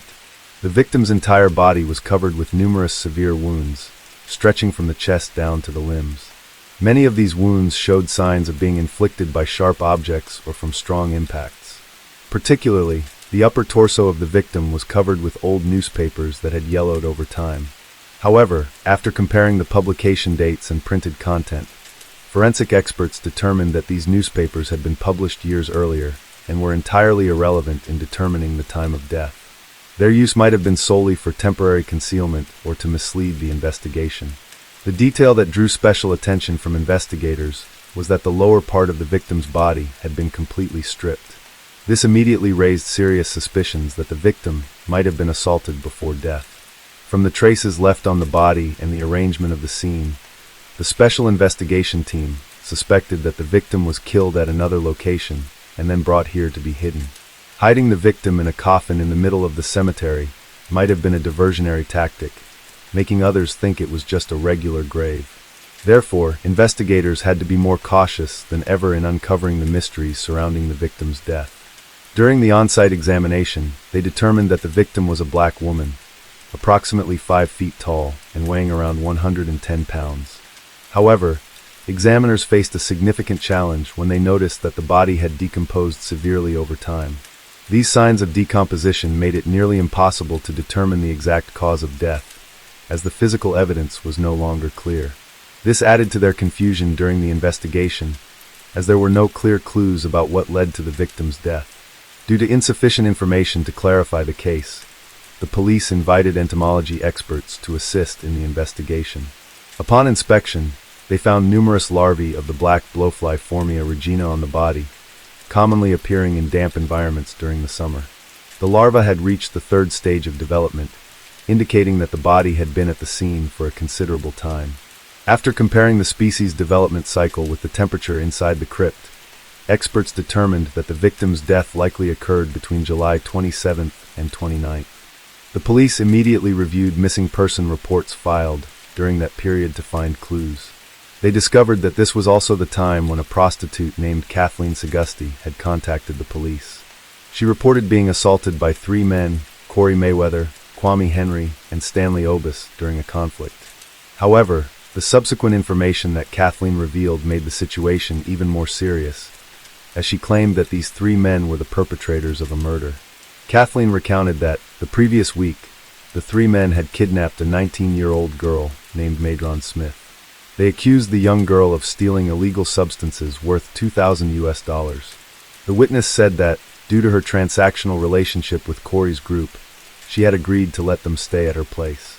Thus, the 3 men took Madron to Kathleen's house, where they kept the young girl in the basement. After Corey and Kwame dragged Madron down to the basement, Kathleen heard the girls sobbing and pleading coming from below. Madron's cries grew increasingly desperate, indicating her pain and panic. However, shortly after, Corey began to brutally beat the girl. Sensing the situation was getting out of hand, Kathleen decided to go downstairs to see what was happening. But as she approached the stairs, Stanley immediately blocked her. Not only did he stand in her way, but he also pulled out a sharp knife and quickly stabbed Kathleen's hand, causing her pain and preventing her from moving down to the basement. Meanwhile, Madron's pleas grew fainter, but they still didn't stop. After about 40 minutes, the girl's cries suddenly ceased, making Kathleen fearful, but she had no idea what was happening below.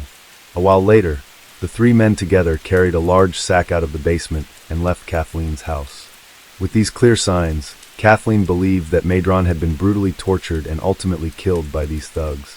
The feeling of unease and fear made Kathleen unable to stop thinking about what had happened to the young girl, and she decided to report the incident to the police, hoping that the truth would be revealed. In the past, the police had often faced difficulties due to inaccurate or fabricated statements from sex workers, making them increasingly cautious when handling such sources of information. However, the severity of the case described by Kathleen made the police unable to ignore it and prompted them to verify the details she provided. To clarify what had happened, the police began by inspecting Kathleen's house. They paid particular attention to the basement, where Kathleen claimed to have heard the young girl's heartbreaking cries, but after a thorough examination, the police found no signs indicating that a murder or torture had taken place there. Although there was no direct evidence from the scene, the police did not stop there. They continued to check databases of missing persons in the area, hoping to find information about the 19-year-old girl Kathleen had described, named Madron Smith. However, this search also yielded no results. There were no missing person reports matching the information Kathleen provided. All investigative and search efforts yielded nothing, and the details Kathleen described seemed unprovable. This left the police puzzled and doubtful about the credibility of the woman's statements. Since there was no evidence to support Kathleen's claims, the police quickly dismissed what she had said. However, just when everything seemed to have settled down, 5 days later, the body of a young girl was unexpectedly discovered at the city cemetery. This matched what Kathleen had recounted in her statement, saying that the murder took place around that time. With these findings, the case started to show clearer leads. The police continued investigating and used the collected information to move toward identifying the perpetrator of this brutal murder.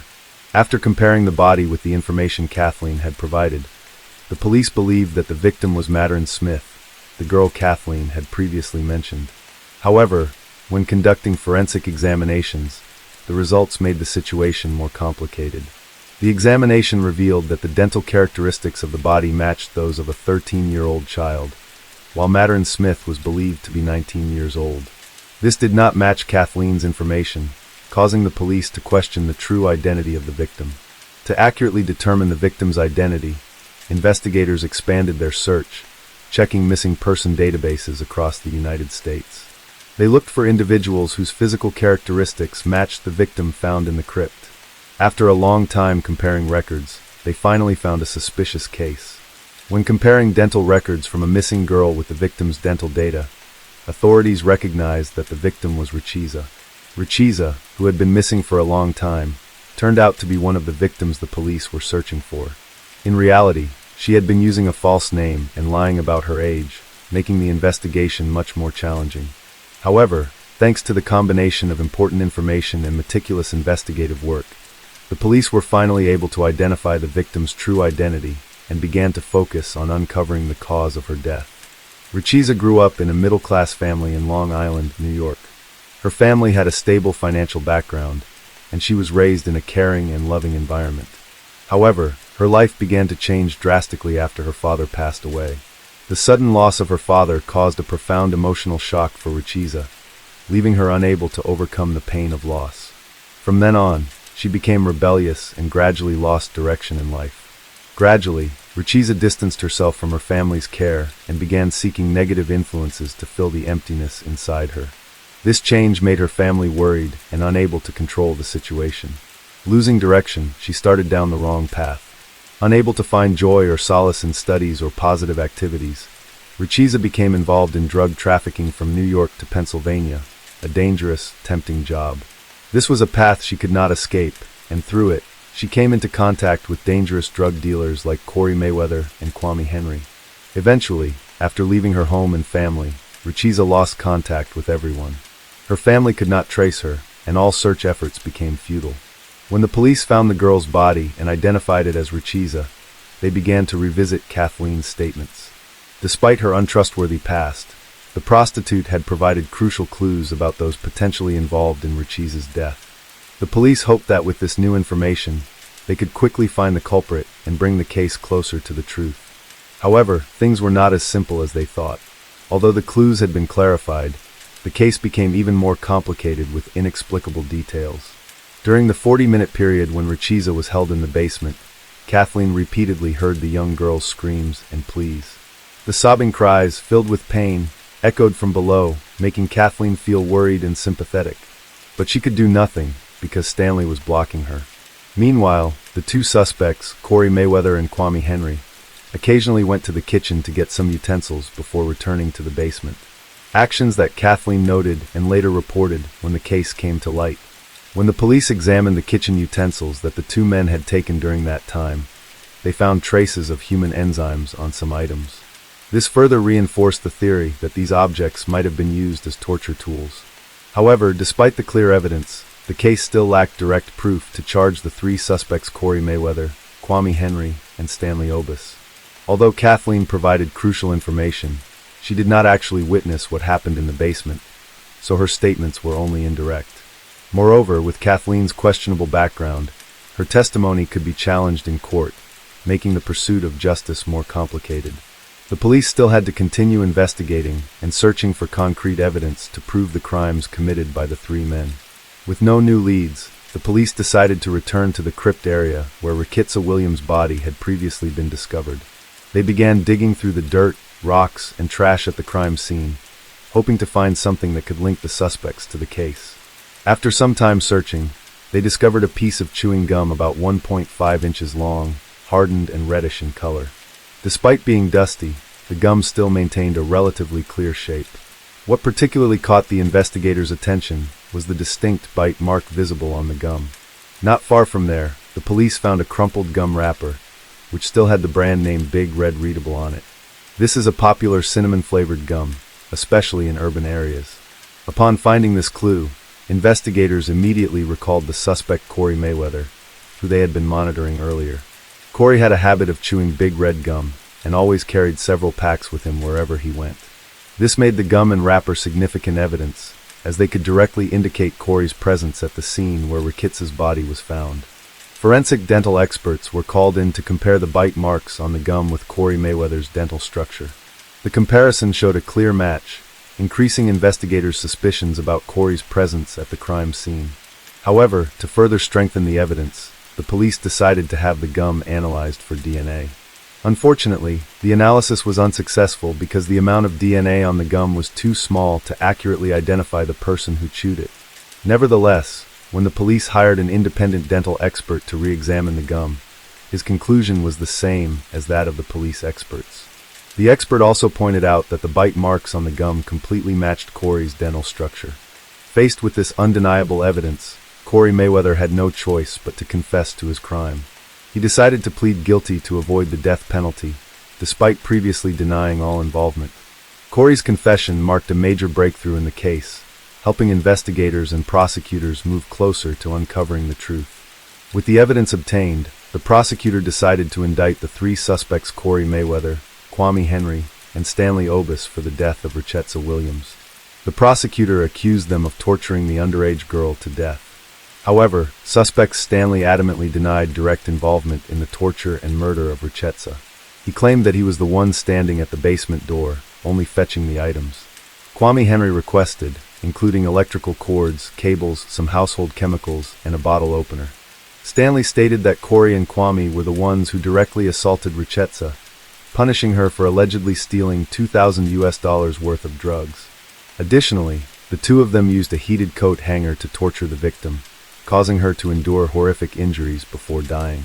Some speculated that Stanley Obis had romantic feelings for Richa, which could have been why he was not allowed to participate in what was happening in the basement.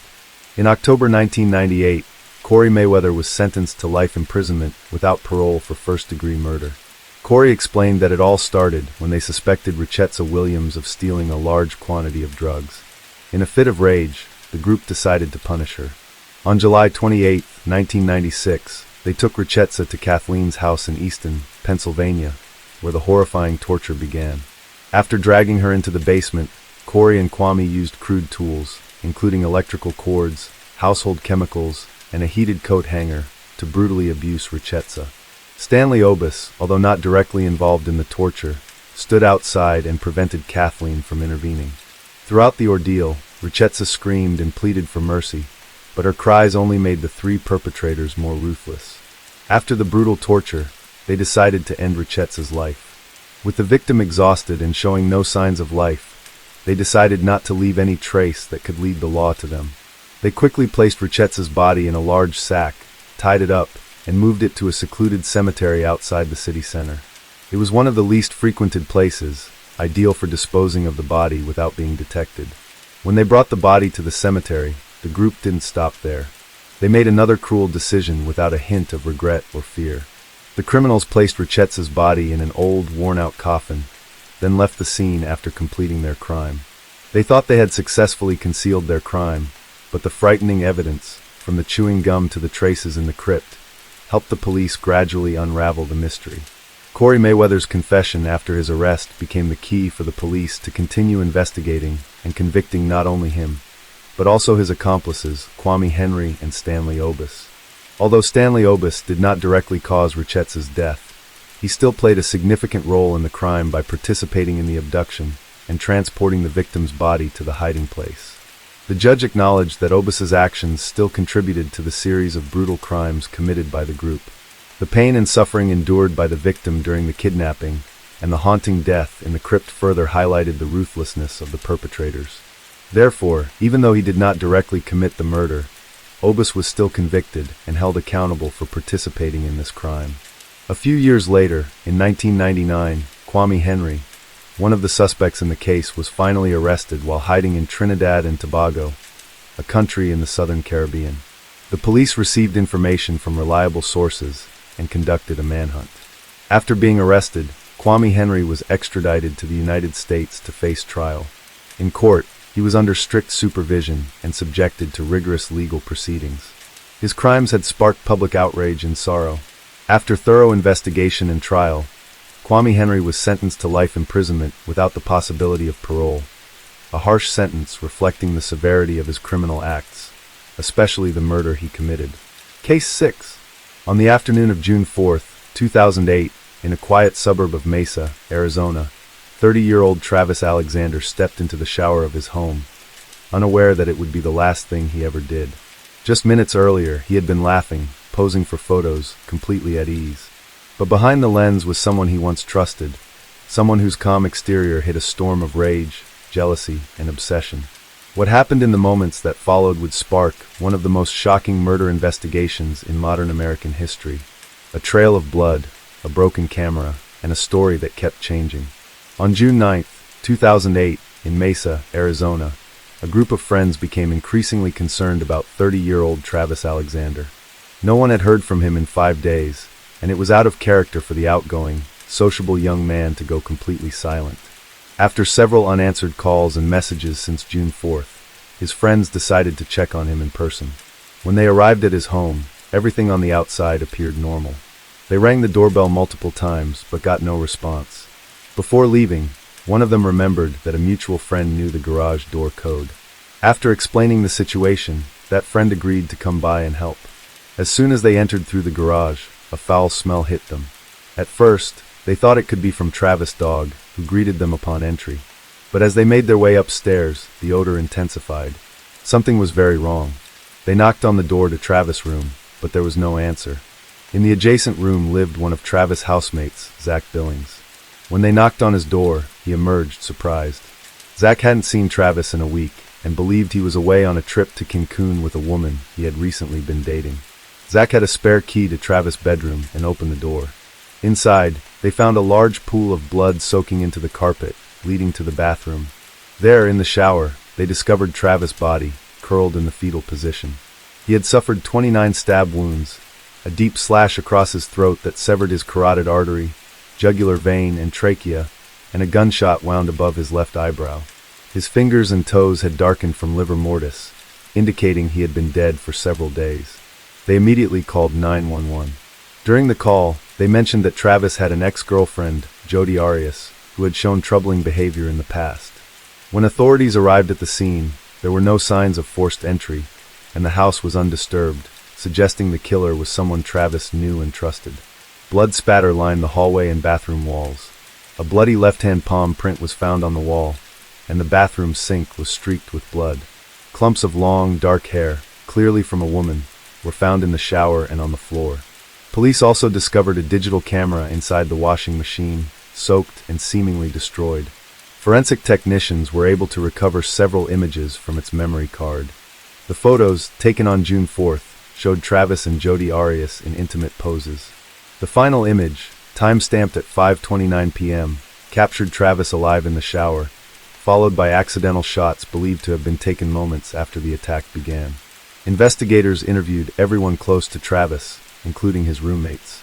They admitted noticing a strange smell, but dismissed it as dirty dishes or trash. DNA samples were collected from all who had contact with the victim. Soon, Jodi Arius' name came up repeatedly. Travis had ended their relationship months earlier, citing her obsessive and controlling behavior. She had slashed his tires and constantly checked his phone. While police prepared to contact her, Jodi herself unexpectedly reached out to authorities.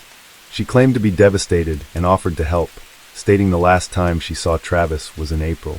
Born July 9, 1980, in Salinas, California, Jodi Arius was the daughter of William and Sandy Arius.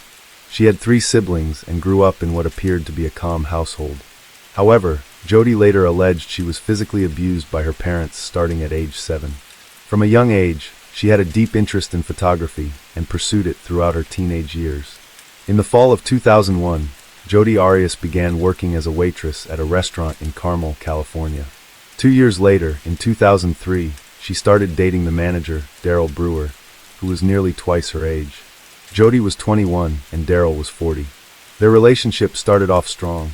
Jodi was affectionate and dependable, and the two shared a deep connection filled with passion and stability.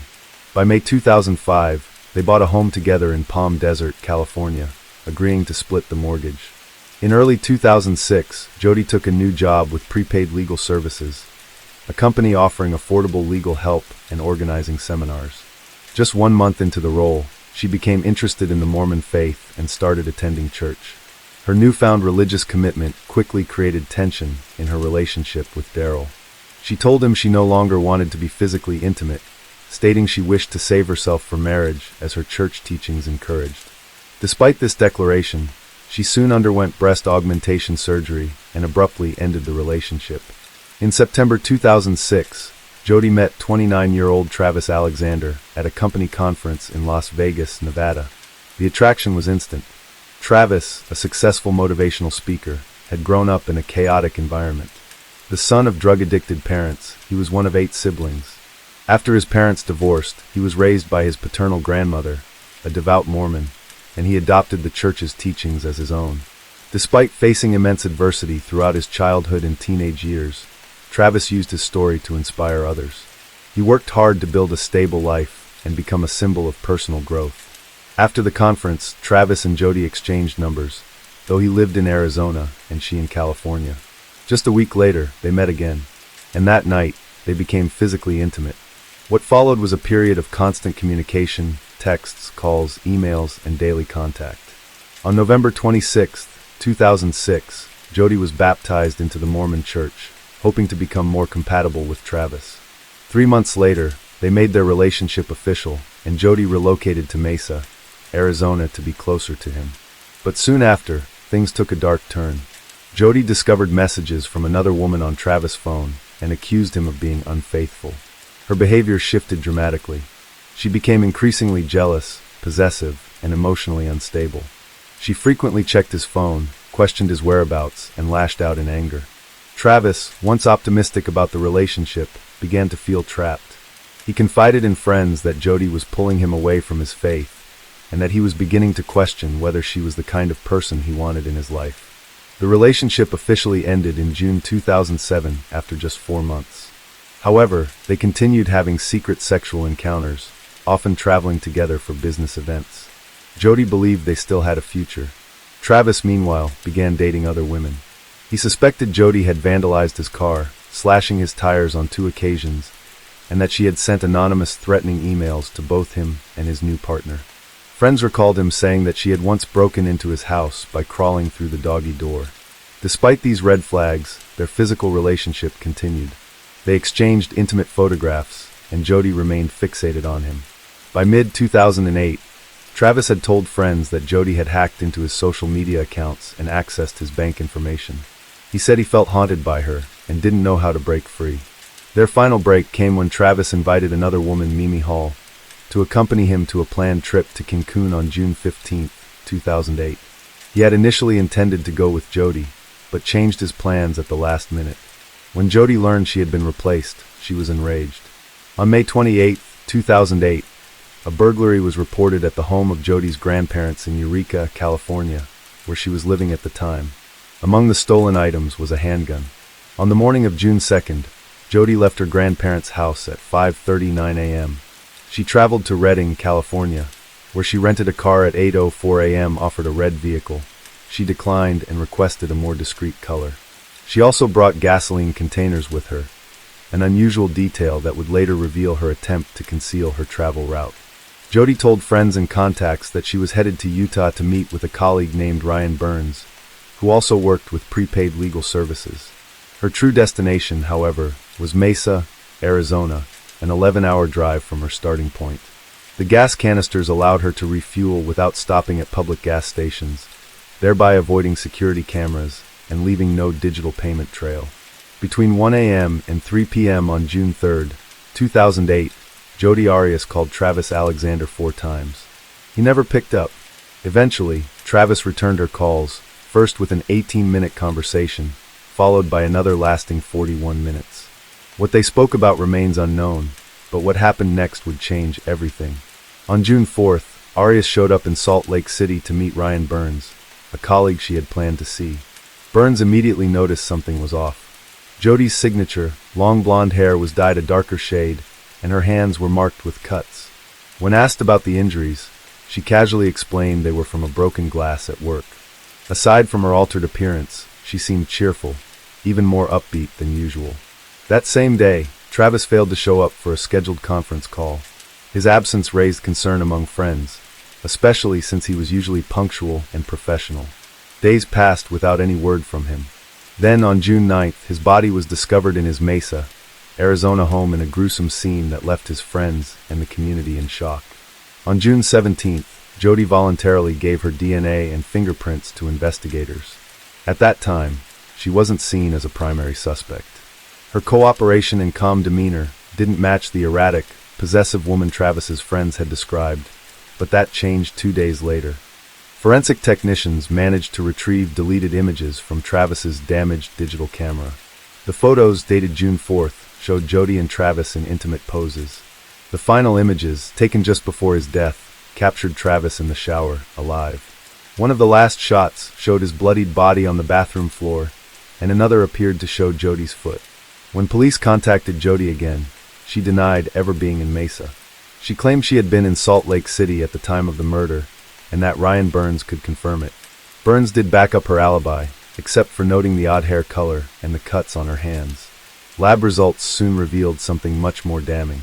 A bloody palm print at the crime scene contained DNA from both Jodi and Travis. By July 15, 2008, investigators had enough evidence to bring her in for formal questioning. Detective Esteban Flores led the interrogation. He challenged her timeline, pointing out that her trip from California to Utah had an unexplained 18-hour gap. Cell phone records showed her device had been turned off for a long period, likely to avoid leaving a digital trail. Even when confronted with the forensic evidence, blood, fingerprints, and photographs, Jodi denied everything. She insisted the images had been altered, and that she had no knowledge of what happened. Then she broke into tears. What followed stunned everyone watching the surveillance footage. When left alone in the interrogation room, Jodi began behaving erratically, kneeling on the floor, then standing on her head, later singing calmly to herself, and finally talking aloud as if someone were in the room. When informed she would be photographed for booking, she even asked if she could apply makeup and smiled, asking, "How do I look?" before the camera flashed. In the days that followed, her story changed. First, she admitted she had been with Travis the night of his death. But now she introduced a new tale. 2 masked intruders, one male, one female, had broken into the house, murdered Travis, and let her live after threatening to kill her family if she spoke out. She claimed to have hidden in a closet during the attack and fled after the killers left. Still, her tears and trembling voice couldn't mask the inconsistencies in her story. Eventually, Jodi shifted her narrative once again. This time, she confessed to killing Travis, but claimed it was an act of self-defense. She alleged he had attacked her in a fit of rage, and she fought back. She couldn't recall the details, she said, only that she found herself driving later with blood on her hands and no clear memory of what had occurred. After committing the murder of Travis Alexander, Jodi Arius fled across the desert. Along the way, she stopped her vehicle, changed clothes, and discarded the blood-stained garments in a dumpster. Then she continued driving toward her destination. Not long after, she appeared in front of the media, confidently proclaiming her innocence. She told reporters that the evidence would exonerate her and that no jury would ever convict her because, as she stated, she was not guilty. Despite carefully crafting her alibi, meticulously planning the route, and attempting to erase any trace of her presence, the reality was far more damning than she anticipated. As investigators reconstructed the events of June 4th, a chilling sequence emerged. That afternoon, Jodi and Travis had been intimate, as they had many times before, and took several photos together. Afterward, Travis stepped into the shower. As he did, Jodi retrieved a knife she had hidden beneath her clothes. Under the pretense of continuing the photo session, she entered the bathroom. In the final image, Travis is seen sitting in the shower, moments before the first stab. She attacked him with brutal force. Defensive wounds on his hands showed he tried to fight back. Bleeding heavily, he stumbled out of the shower and reached the sink. There, he coughed up blood, staining the counter. He tried to call for help, but couldn't. As he attempted to escape down the hallway, Jodi followed and stabbed him repeatedly in the back. She eventually pulled his head back and slit his throat, leaving a massive pool of blood on the carpet, later discovered by his friends. In an attempt to drag his body back to the bathroom, Jodi pressed a bloody hand against the wall for support. A crucial piece of evidence, a palm print containing both her and Travis' DNA. During the struggle, the camera they'd used earlier fell and accidentally snapped a blurry image of Jodi's foot next to Travis' blood-soaked body. After seeing him convulsing from the trauma, she fired a final shot into his forehead. The entire attack took roughly 2 minutes and 34 seconds. Jodi Arius' trial began on January 2, 2013. Her defense claimed self-defense. She admitted to killing Travis, but alleged that he had attacked her after she dropped his camera. According to her, he became enraged, struck her, and broke her finger. In fear, she said, she ran to his closet, grabbed a gun she claimed belonged to him, and fired in desperation. When he kept coming, she claimed she stabbed him, but had no memory of how or when. Prosecutors argued otherwise. The evidence, they said, pointed to a premeditated and calculated murder. Witness testimony confirmed she had borrowed gas canisters from her ex-boyfriend Daryl Brewer, suggesting she intended to make a long drive without stopping, thereby avoiding security cameras and receipts. Audio recordings and explicit messages revealed a complicated and toxic sexual relationship between Travis and Jodi. While she painted herself as a victim of verbal and physical abuse, prosecutors highlighted her obsessive behavior and history of manipulation. At one point, she even accused Travis of being a pedophile, an unsubstantiated claim that further muddied the emotional tone of the trial. To bolster her defense, Jodi's lawyers argued that she had suffered memory loss due to extreme psychological trauma. A clinical psychologist testified that Arius may have experienced an acute stress response, triggering a fight-or-flight reaction that disrupted her ability to form memories. He suggested she exhibited symptoms of anxiety stemming from long-term trauma. However, the prosecution psychologist provided a contrasting diagnosis: borderline personality disorder. He described Jodi as emotionally unstable, manipulative, and prone to intense, erratic behavior. During the trial, Arius spent 18 days on the witness stand, often contradicting her previous statements and displaying theatrical emotion. After 15 hours of deliberation, the jury found her guilty of first-degree murder on May 23, 2013. During the sentencing phase, however, jurors couldn't agree on whether she should receive the death penalty. The process moved to a second jury, which convened on October 20, 2014. That jury also failed to reach a unanimous decision, voting 11-1 in favor of death. With the death penalty no longer an option, the final decision rested with the judge. On April 13, 2015, Jodi Arius was sentenced to life in prison without the possibility of parole. She was later transferred to Perryville Prison in Goodyear, Arizona, where she continues to serve her sentence. Since her incarceration, she has been moved multiple times within the Arizona prison system. Despite her many attempts to rewrite the narrative, the evidence and testimony ultimately told the real story, one of obsession, control, and a brutal crime that shocked the nation.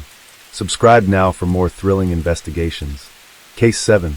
Michelle was born on October 12, 1984, in San Diego, California. She came from a large, close-knit family. She lived with her parents, her brother Michael, and their cousin Christine, and their home was always full of energy thanks to the many aunts, uncles, and 15 cousins who were constantly around. Michelle looked up to her mother, a dedicated nurse, and dreamed of following in her footsteps.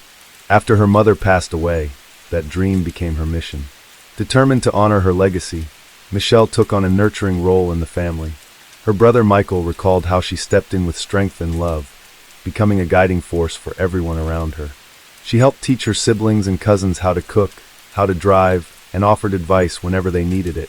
She was the person they all turned to. Michelle had waited 5 years for a spot in a nursing program, and was finally accepted into an accelerated 1-year course. By May 2011, she was only 6 months away from graduating. She had straight A's and was completing her clinical rotation at the maternity ward of Kaiser Permanente in Hayward. Always smiling, incredibly hardworking, and full of optimism, Michelle never hesitated to help or take on extra tasks. On May 20th, 2011, she was working a regular shift at the hospital. It was a Friday, the last day for the student nurses at the facility, and excitement was in the air with the weekend just around the corner. Michelle had even made plans to visit friends in Reno. At 6:55 p.m., she told her supervisor she was stepping out to grab something from her car in the third-floor parking garage. Her white Honda SUV was parked in the corner. Surveillance later showed her walking toward the car, pausing, changing direction, and then eventually, the SUV driving away from the lot about 17 minutes later. By 9 p.m., when the staff tried to gather the students to close out the day, Michelle was still missing. Her coat was still in the break room. Her phone kept ringing with no answer, and she hadn't signed out. Worried, her instructor went to the parking garage with hospital security to check her usual spot. It was empty and quiet. Suddenly, Michelle's SUV returned to the hospital and drove up to the third floor. The instructor tried to wave it down. The car stopped briefly, reversed, then quickly drove away again. The behavior was so out of character that the instructor was convinced it wasn't Michelle behind the wheel. She immediately called the police. By the next morning, no one had heard from Michelle in over 10 hours. Friends and colleagues flooded the police station, insisting something was very wrong. Investigators began at the hospital parking lot. Soon, police discovered bloodstains in the area where Michelle's car had been parked. By 9 a.m., they found her SUV parked in a visitor's space outside an apartment building less than a mile away. The vehicle was locked. Inside was her laptop and an ID card from her university, belonging to someone Michelle didn't know. That ID had been reported stolen days before she disappeared. Investigators ruled out a random attack. This looked calculated. Someone familiar with Michelle's schedule had likely used the stolen ID to get close to her. Hospital records revealed a strange phone call about 30 minutes after Michelle left for her car. A woman claiming to be Michelle called the ER, asked to speak to her instructor, and when told she had the wrong department, asked that a message be passed along. Her father had suffered a heart attack. As police towed Michelle's car for examination, Michael, her brother, received a text from her phone. "I'm fine." Moments later, another message read, "I'm not missing. My phone's been acting up. It deleted everything and drained my battery." Her friends began receiving messages too, each with different explanations. She had a flat tire. She went back to Reno. She was sick. She needed a break from social media. Her ex-boyfriend texted her. The response? "Who is this?" By May 31st, a reward was set at $20,000. It climbed to nearly $50,000 within days. The Law family hired a private investigator. Over 100 volunteers joined the search, splitting into 14 teams covering miles of ground. The reward eventually hit $100,000. As detectives looked deeper into Michelle's life, one name kept coming up, Giselle Esteban, an old friend. They had once been very close, and even moved together for college. Giselle had been in a relationship with a man named Scott, and they shared a 6-year-old daughter. But after their breakup, tension between Michelle and Giselle began to surface. Years earlier, Michelle and Scott had gone on a few casual dates, but agreed they were better off as friends. Still, Giselle became obsessed with the idea that there had been more between them. Despite no real reason to be suspicious, Giselle's behavior toward Michelle began to shift. Michelle refused to cut ties with Scott, just to appease Giselle's unfounded jealousy. She had moved on, dating someone else entirely, and Scott was simply a friend. Eventually, the friendship between Michelle and Giselle fell apart. When police approached 27-year-old Giselle, she made no effort to hide her disdain for Michelle. And then the investigation led to Scott. What they discovered next would change everything.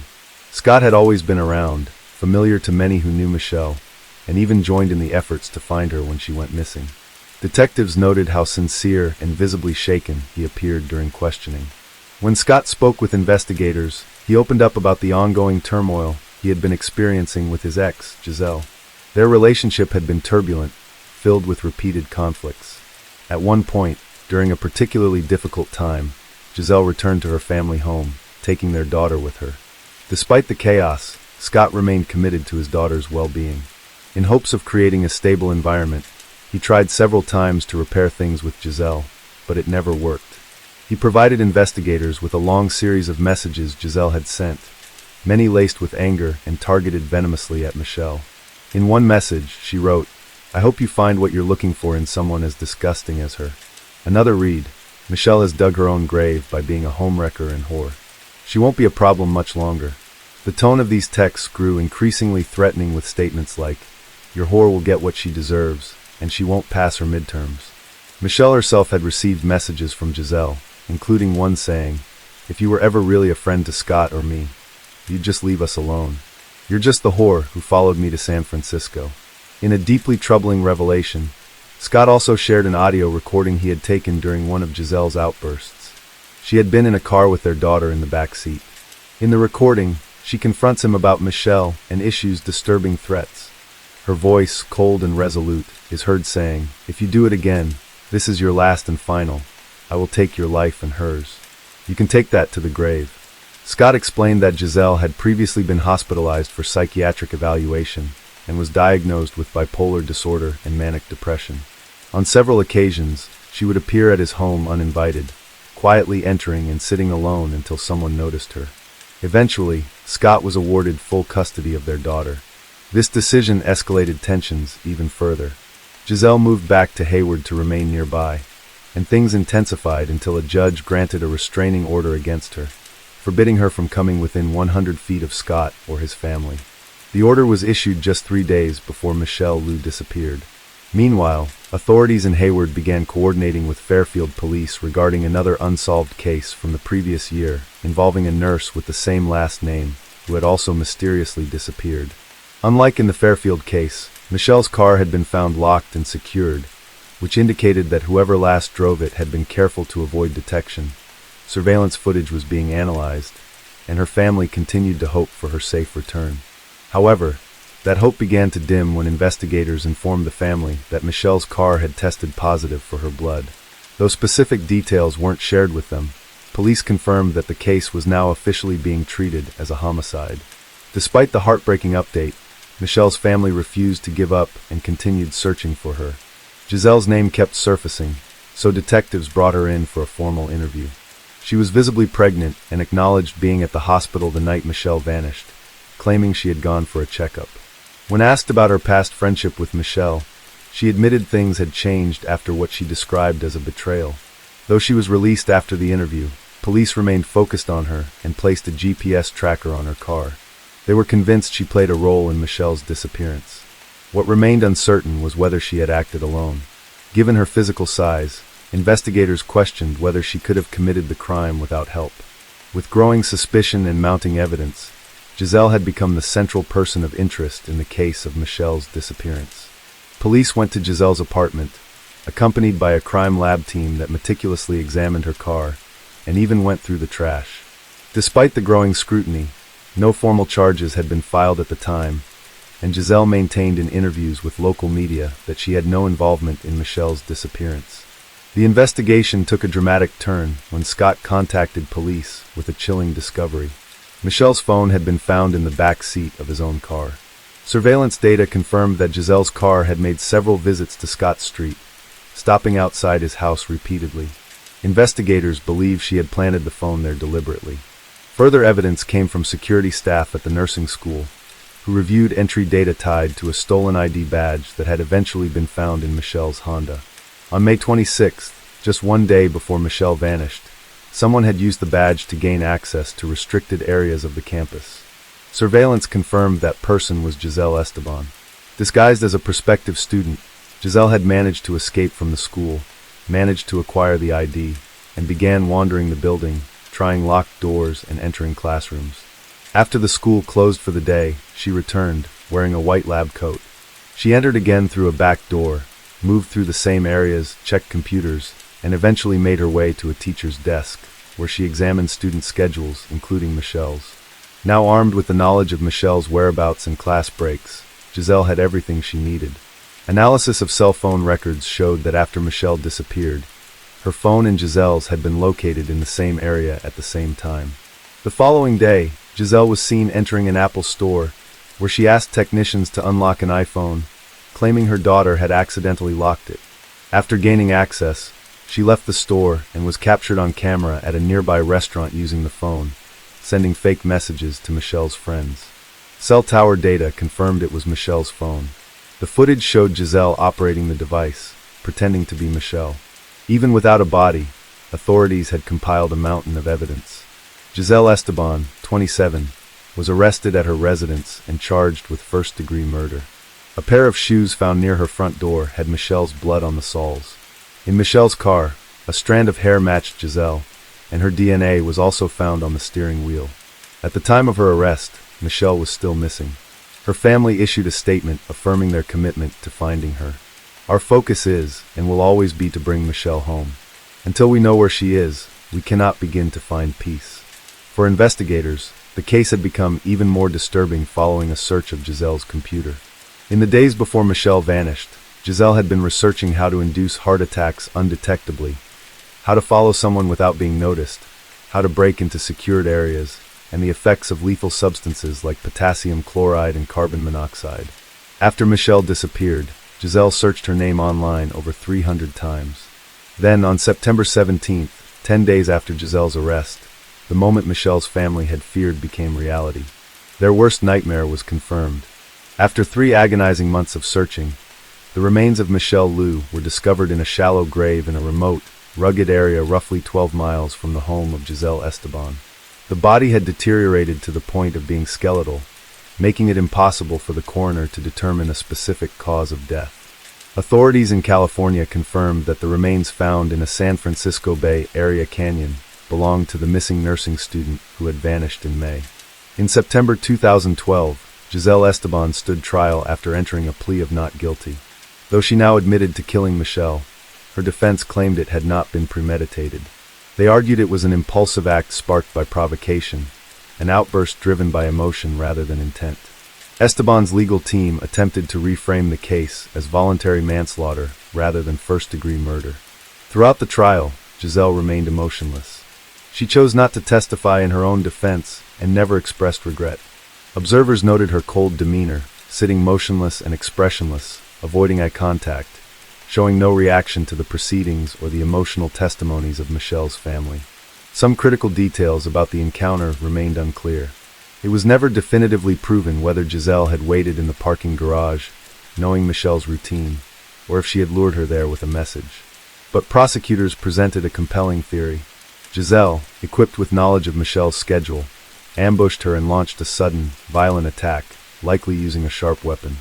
This scenario explained the presence of Michelle's blood, the swiftness of the act, and how Giselle was able to place her in the back of the car and drive away unnoticed. The district attorney painted a grim picture of the crime. "What we have here is a sociopath," he said. "This was not a spontaneous outburst. This was calculated, strategic.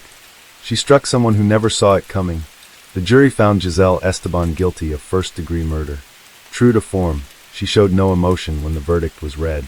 She later commented that, had she been on the jury, she would likely have convicted herself as well. The judge, reflecting on decades of experience, described the evidence as among the most damning he had ever seen in a courtroom. Giselle Esteban was sentenced to 25 years to life in prison. 2 families had been destroyed, one by senseless violence, the other by the consequences of it. During sentencing, Michelle's family delivered tearful statements. Her only brother, Michael, broke down while speaking about Michelle's dream of becoming a nurse, just like their late mother. Those dreams were cut short in the parking structure of a Bay Area hospital, a life taken by someone consumed by jealousy and false assumptions. Prosecutors explained that Giselle had become convinced, without evidence, that Michelle was trying to steal her boyfriend. That misguided belief ultimately led to murder. Giselle later gave birth to a son while in custody. The baby was placed in the care of his father. Though there were rumors that Scott was the father, he denied this, and the true identity of the child's father has never been revealed. In the wake of Michelle's death, her family turned their grief into purpose, continuing to volunteer with missing persons organizations and raise awareness for other victims. Her brother, Michael, found comfort in the belief that Michelle was now reunited with their mother.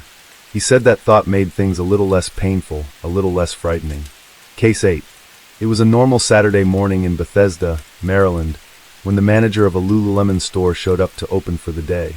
But the moment she walked inside, she knew something was wrong. The store was a mess, clothes everywhere, mannequins knocked over, and the floor had blood on it.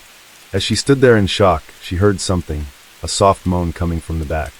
What she found next would leave everyone speechless. 2 employees had been inside the store the night before. Now one of them was dead, and the other was tied up and hurt. At first, it seemed like a terrible robbery gone wrong. But as police started asking questions, the story began to change. And what really happened that night was far worse than anyone imagined. Jana Murray entered the world on November 22, 1980, in Wichita, Kansas. She was the daughter of David and Phyllis Rosalind Murray. From a young age, Jana stood out for her adventurous spirit. She had a deep love for animals and dancing, and giving back was part of who she was.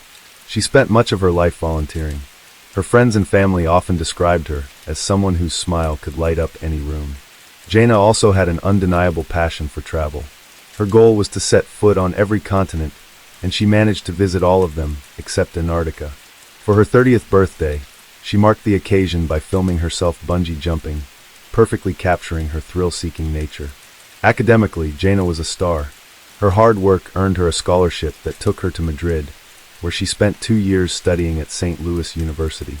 She later completed her Bachelor of Science degree at George Washington University in Washington, D.C. But Jana didn't stop there. She pushed forward and eventually earned dual master's degrees in communication and business administration from Johns Hopkins University. For her master's thesis, she focused on Lululemon Athletica, a premium yoga and fitness apparel brand. Naturally, she pursued a position with the company after graduating, and her drive and business instincts quickly landed her a role. By 2011, Jana was a team leader at the Lululemon store in Bethesda, Maryland. She was also close to finishing her second master's degree.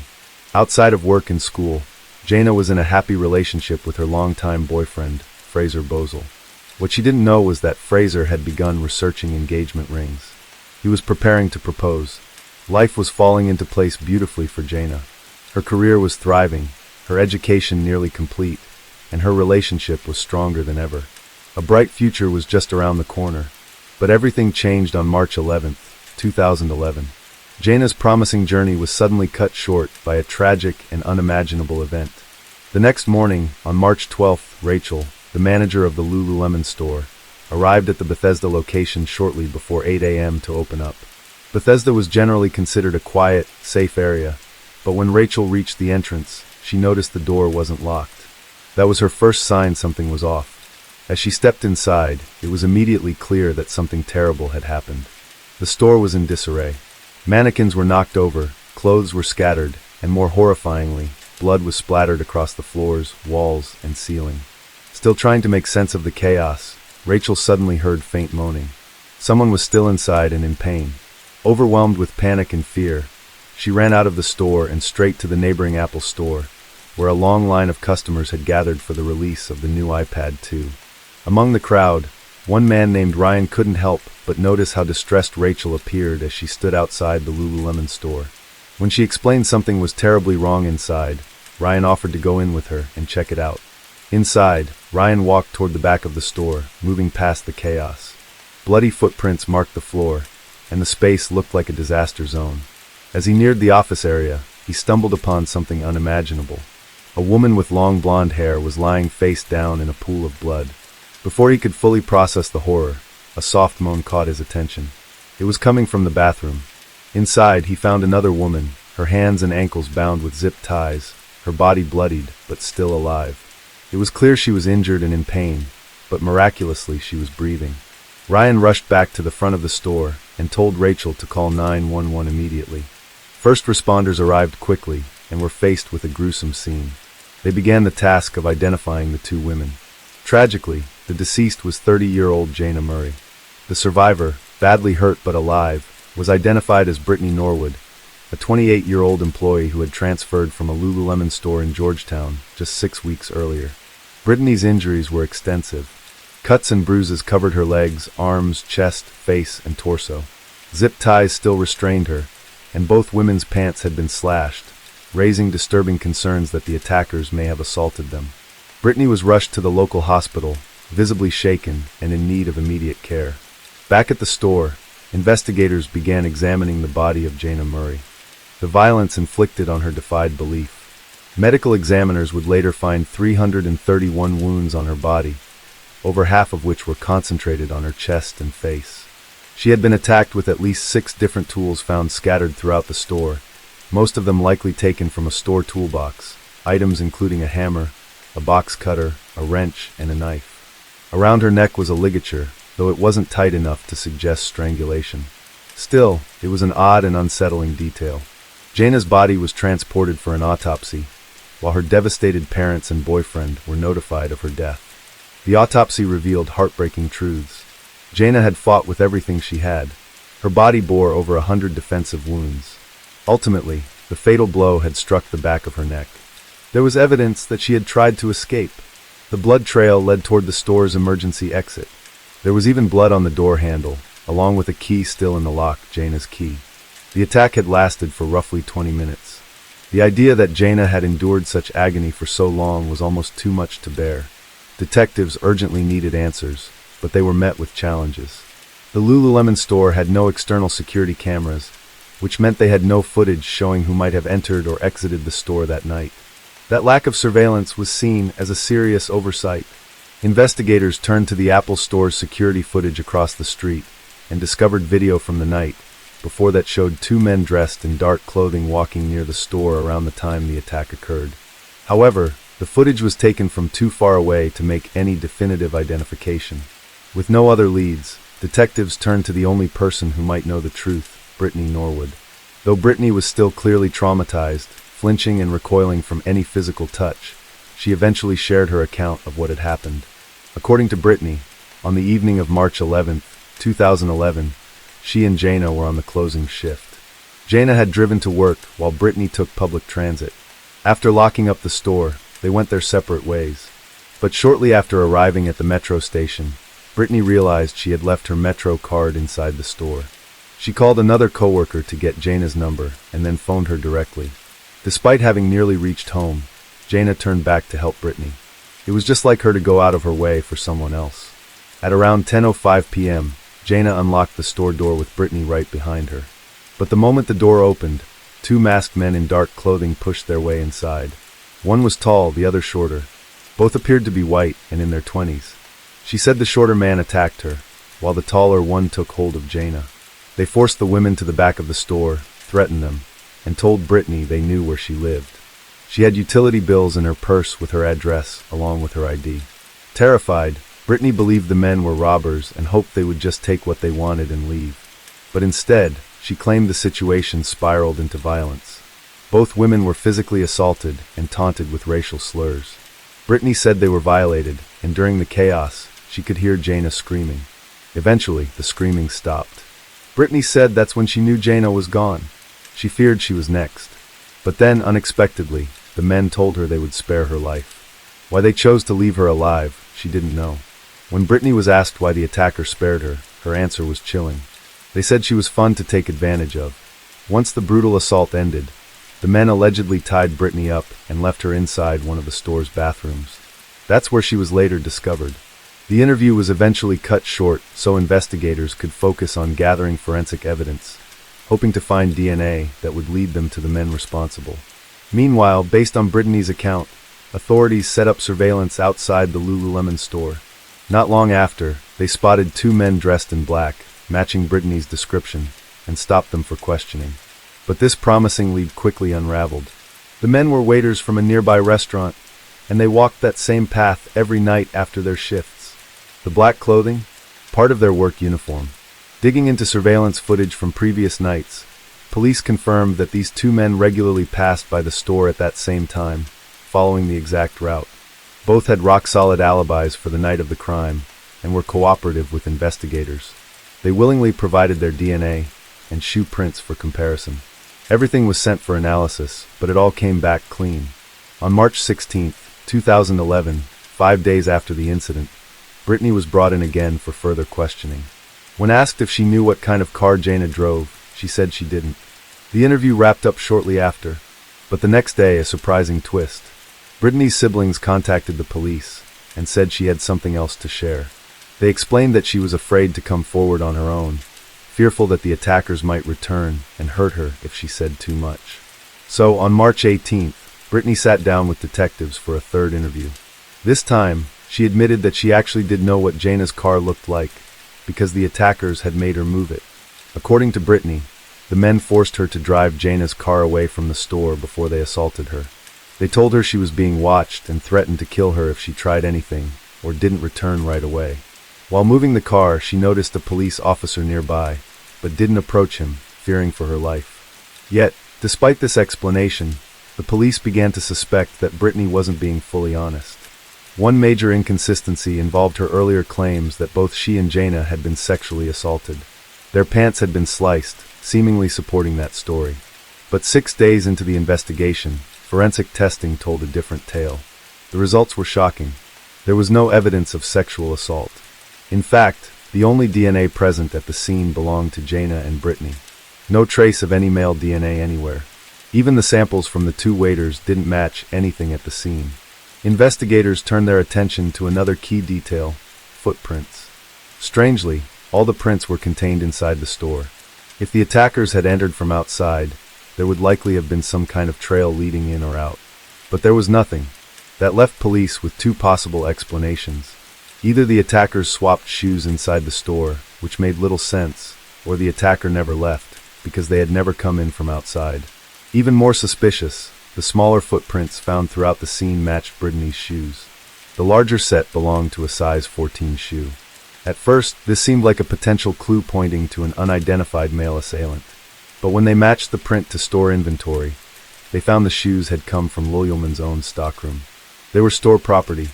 This raised a critical question. If two men had ambushed Jaina and Britney, why would they take the time to change into store-brand shoes during a violent crime? It just didn't add up. Meanwhile, employees at the Apple store next door told police something disturbing. Around 10:30 p.m. on the night of the attack, they had heard a loud argument coming from Lululemon. Several staff members, including a security guard named Ricardo, said they distinctly heard two women fighting. One of them pleading, "Talk to me, please don't do this, what's going on?" The voices were followed by crashing sounds, what sounded like a struggle, and something heavy being dragged across the floor. But no one heard a man's voice. At one point, someone was heard whispering, "God, please help me." Tragically, no one at the Apple store called the police. They dismissed the commotion as a workplace disagreement, some internal drama. Little did they know that Jaina was fighting for her life just a few feet away. With all these discoveries piling up, detectives were growing more and more suspicious of Britney. As investigators dug deeper into Britney's background, one particular detail kept popping up, and it was more troubling than they could have imagined. Britney Norwood had a secret, and it followed her long before she ever stepped foot into the Lululemon store. In college, Britney had a reputation. Friends, roommates, and even teammates began to notice things disappearing: money, clothes, makeup. When it happened often enough, people started to talk, and eventually, her kleptomaniac tendencies caught up with her. Reports were filed, and as a result, Britney lost her scholarship and was expelled from school. By 2007, Britney had relocated to Maryland and started working at a hotel. She quickly rose to a managerial role, but history repeated itself. When coworkers discovered that Britney had been stealing from them, she was fired. Despite her rocky past, Britney still had ambitions. She dreamed of becoming a personal trainer and eventually opening her own fitness center. Her job at Lululemon wasn't meant to be permanent. It was supposed to be a stepping stone toward a bigger goal. Jaina Murray and Britney weren't particularly close. They worked side by side, were friendly enough, but there wasn't much beyond that. Nothing suggested there was bad blood between them. So what triggered the horrifying events of March 11, 2011? That evening, before the store closed, employees went through the standard procedure, a mandatory bag check designed to prevent internal theft. Jaina was tasked with inspecting Britney's bag, and what she found raised a red flag. A pair of Lululemon leggings with the tag still attached sat inside. Jaina didn't confront Britney directly, but she contacted their manager and reported the incident. The manager told Jaina she would handle it in the morning. Somehow Britney found out. Later that night, after the store had closed and the employees had gone home, Britney contacted Jaina. She claimed she had left her Metro card at the store and needed help retrieving it. Jaina, being the kind and helpful person she was, agreed to return. What happened next is believed to have been a confrontation. Britney possibly begging Jaina not to report her, hoping to avoid yet another firing. But when Jaina stood firm, refusing to back down, the situation turned volatile. Investigators believe Britney attacked Jaina with store tools, items like a wrench, a hammer, a box cutter. As Jaina fought desperately to escape, trying to reason with Britney. The assault escalated to a level of unimaginable brutality. After taking Jaina's life, Britney moved her car to a different location to buy time and cover her tracks. A witness later reported seeing Britney in the vehicle, and nearly 90 minutes later, she was still sitting there, possibly formulating the story she would tell next. Britney returned to the store, put on size 14 shoes found on site, and staged the scene to look like a robbery gone wrong. She trashed the space, took cash from the registers, and then inflicted minor injuries on herself before zip-tying her own wrists and ankles.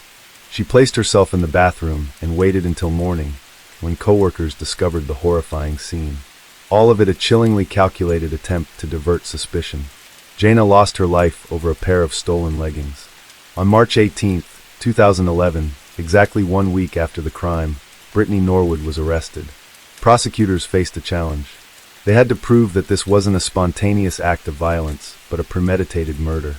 If they succeeded, Britney would receive life without parole.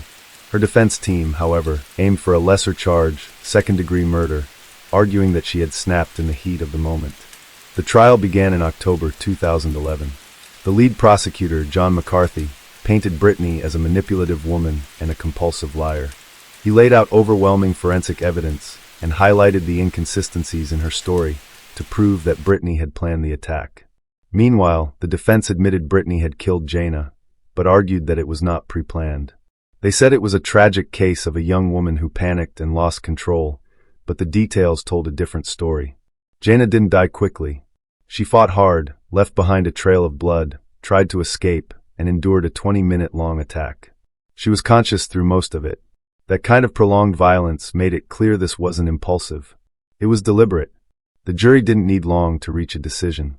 After just an hour of deliberation, they found Britney Norwood guilty of first-degree murder. In January 2012, Britney was sentenced to life in prison without the possibility of parole. The judge called the murder cold-blooded, premeditated, and merciless, and condemned the calculated steps Britney took after the killing. He also criticized the Apple Store employees for their failure to act when they heard Jaina pleading for help, calling it an example of callous indifference. In 2015, Britney's final appeal was denied. She remains imprisoned at the Maryland Correctional Institution for Women. This case will be remembered not only for its cruelty, but also for the heartbreaking irony. Jaina was murdered by someone she tried to help. All she did was tell the truth, and for that, she paid the ultimate price.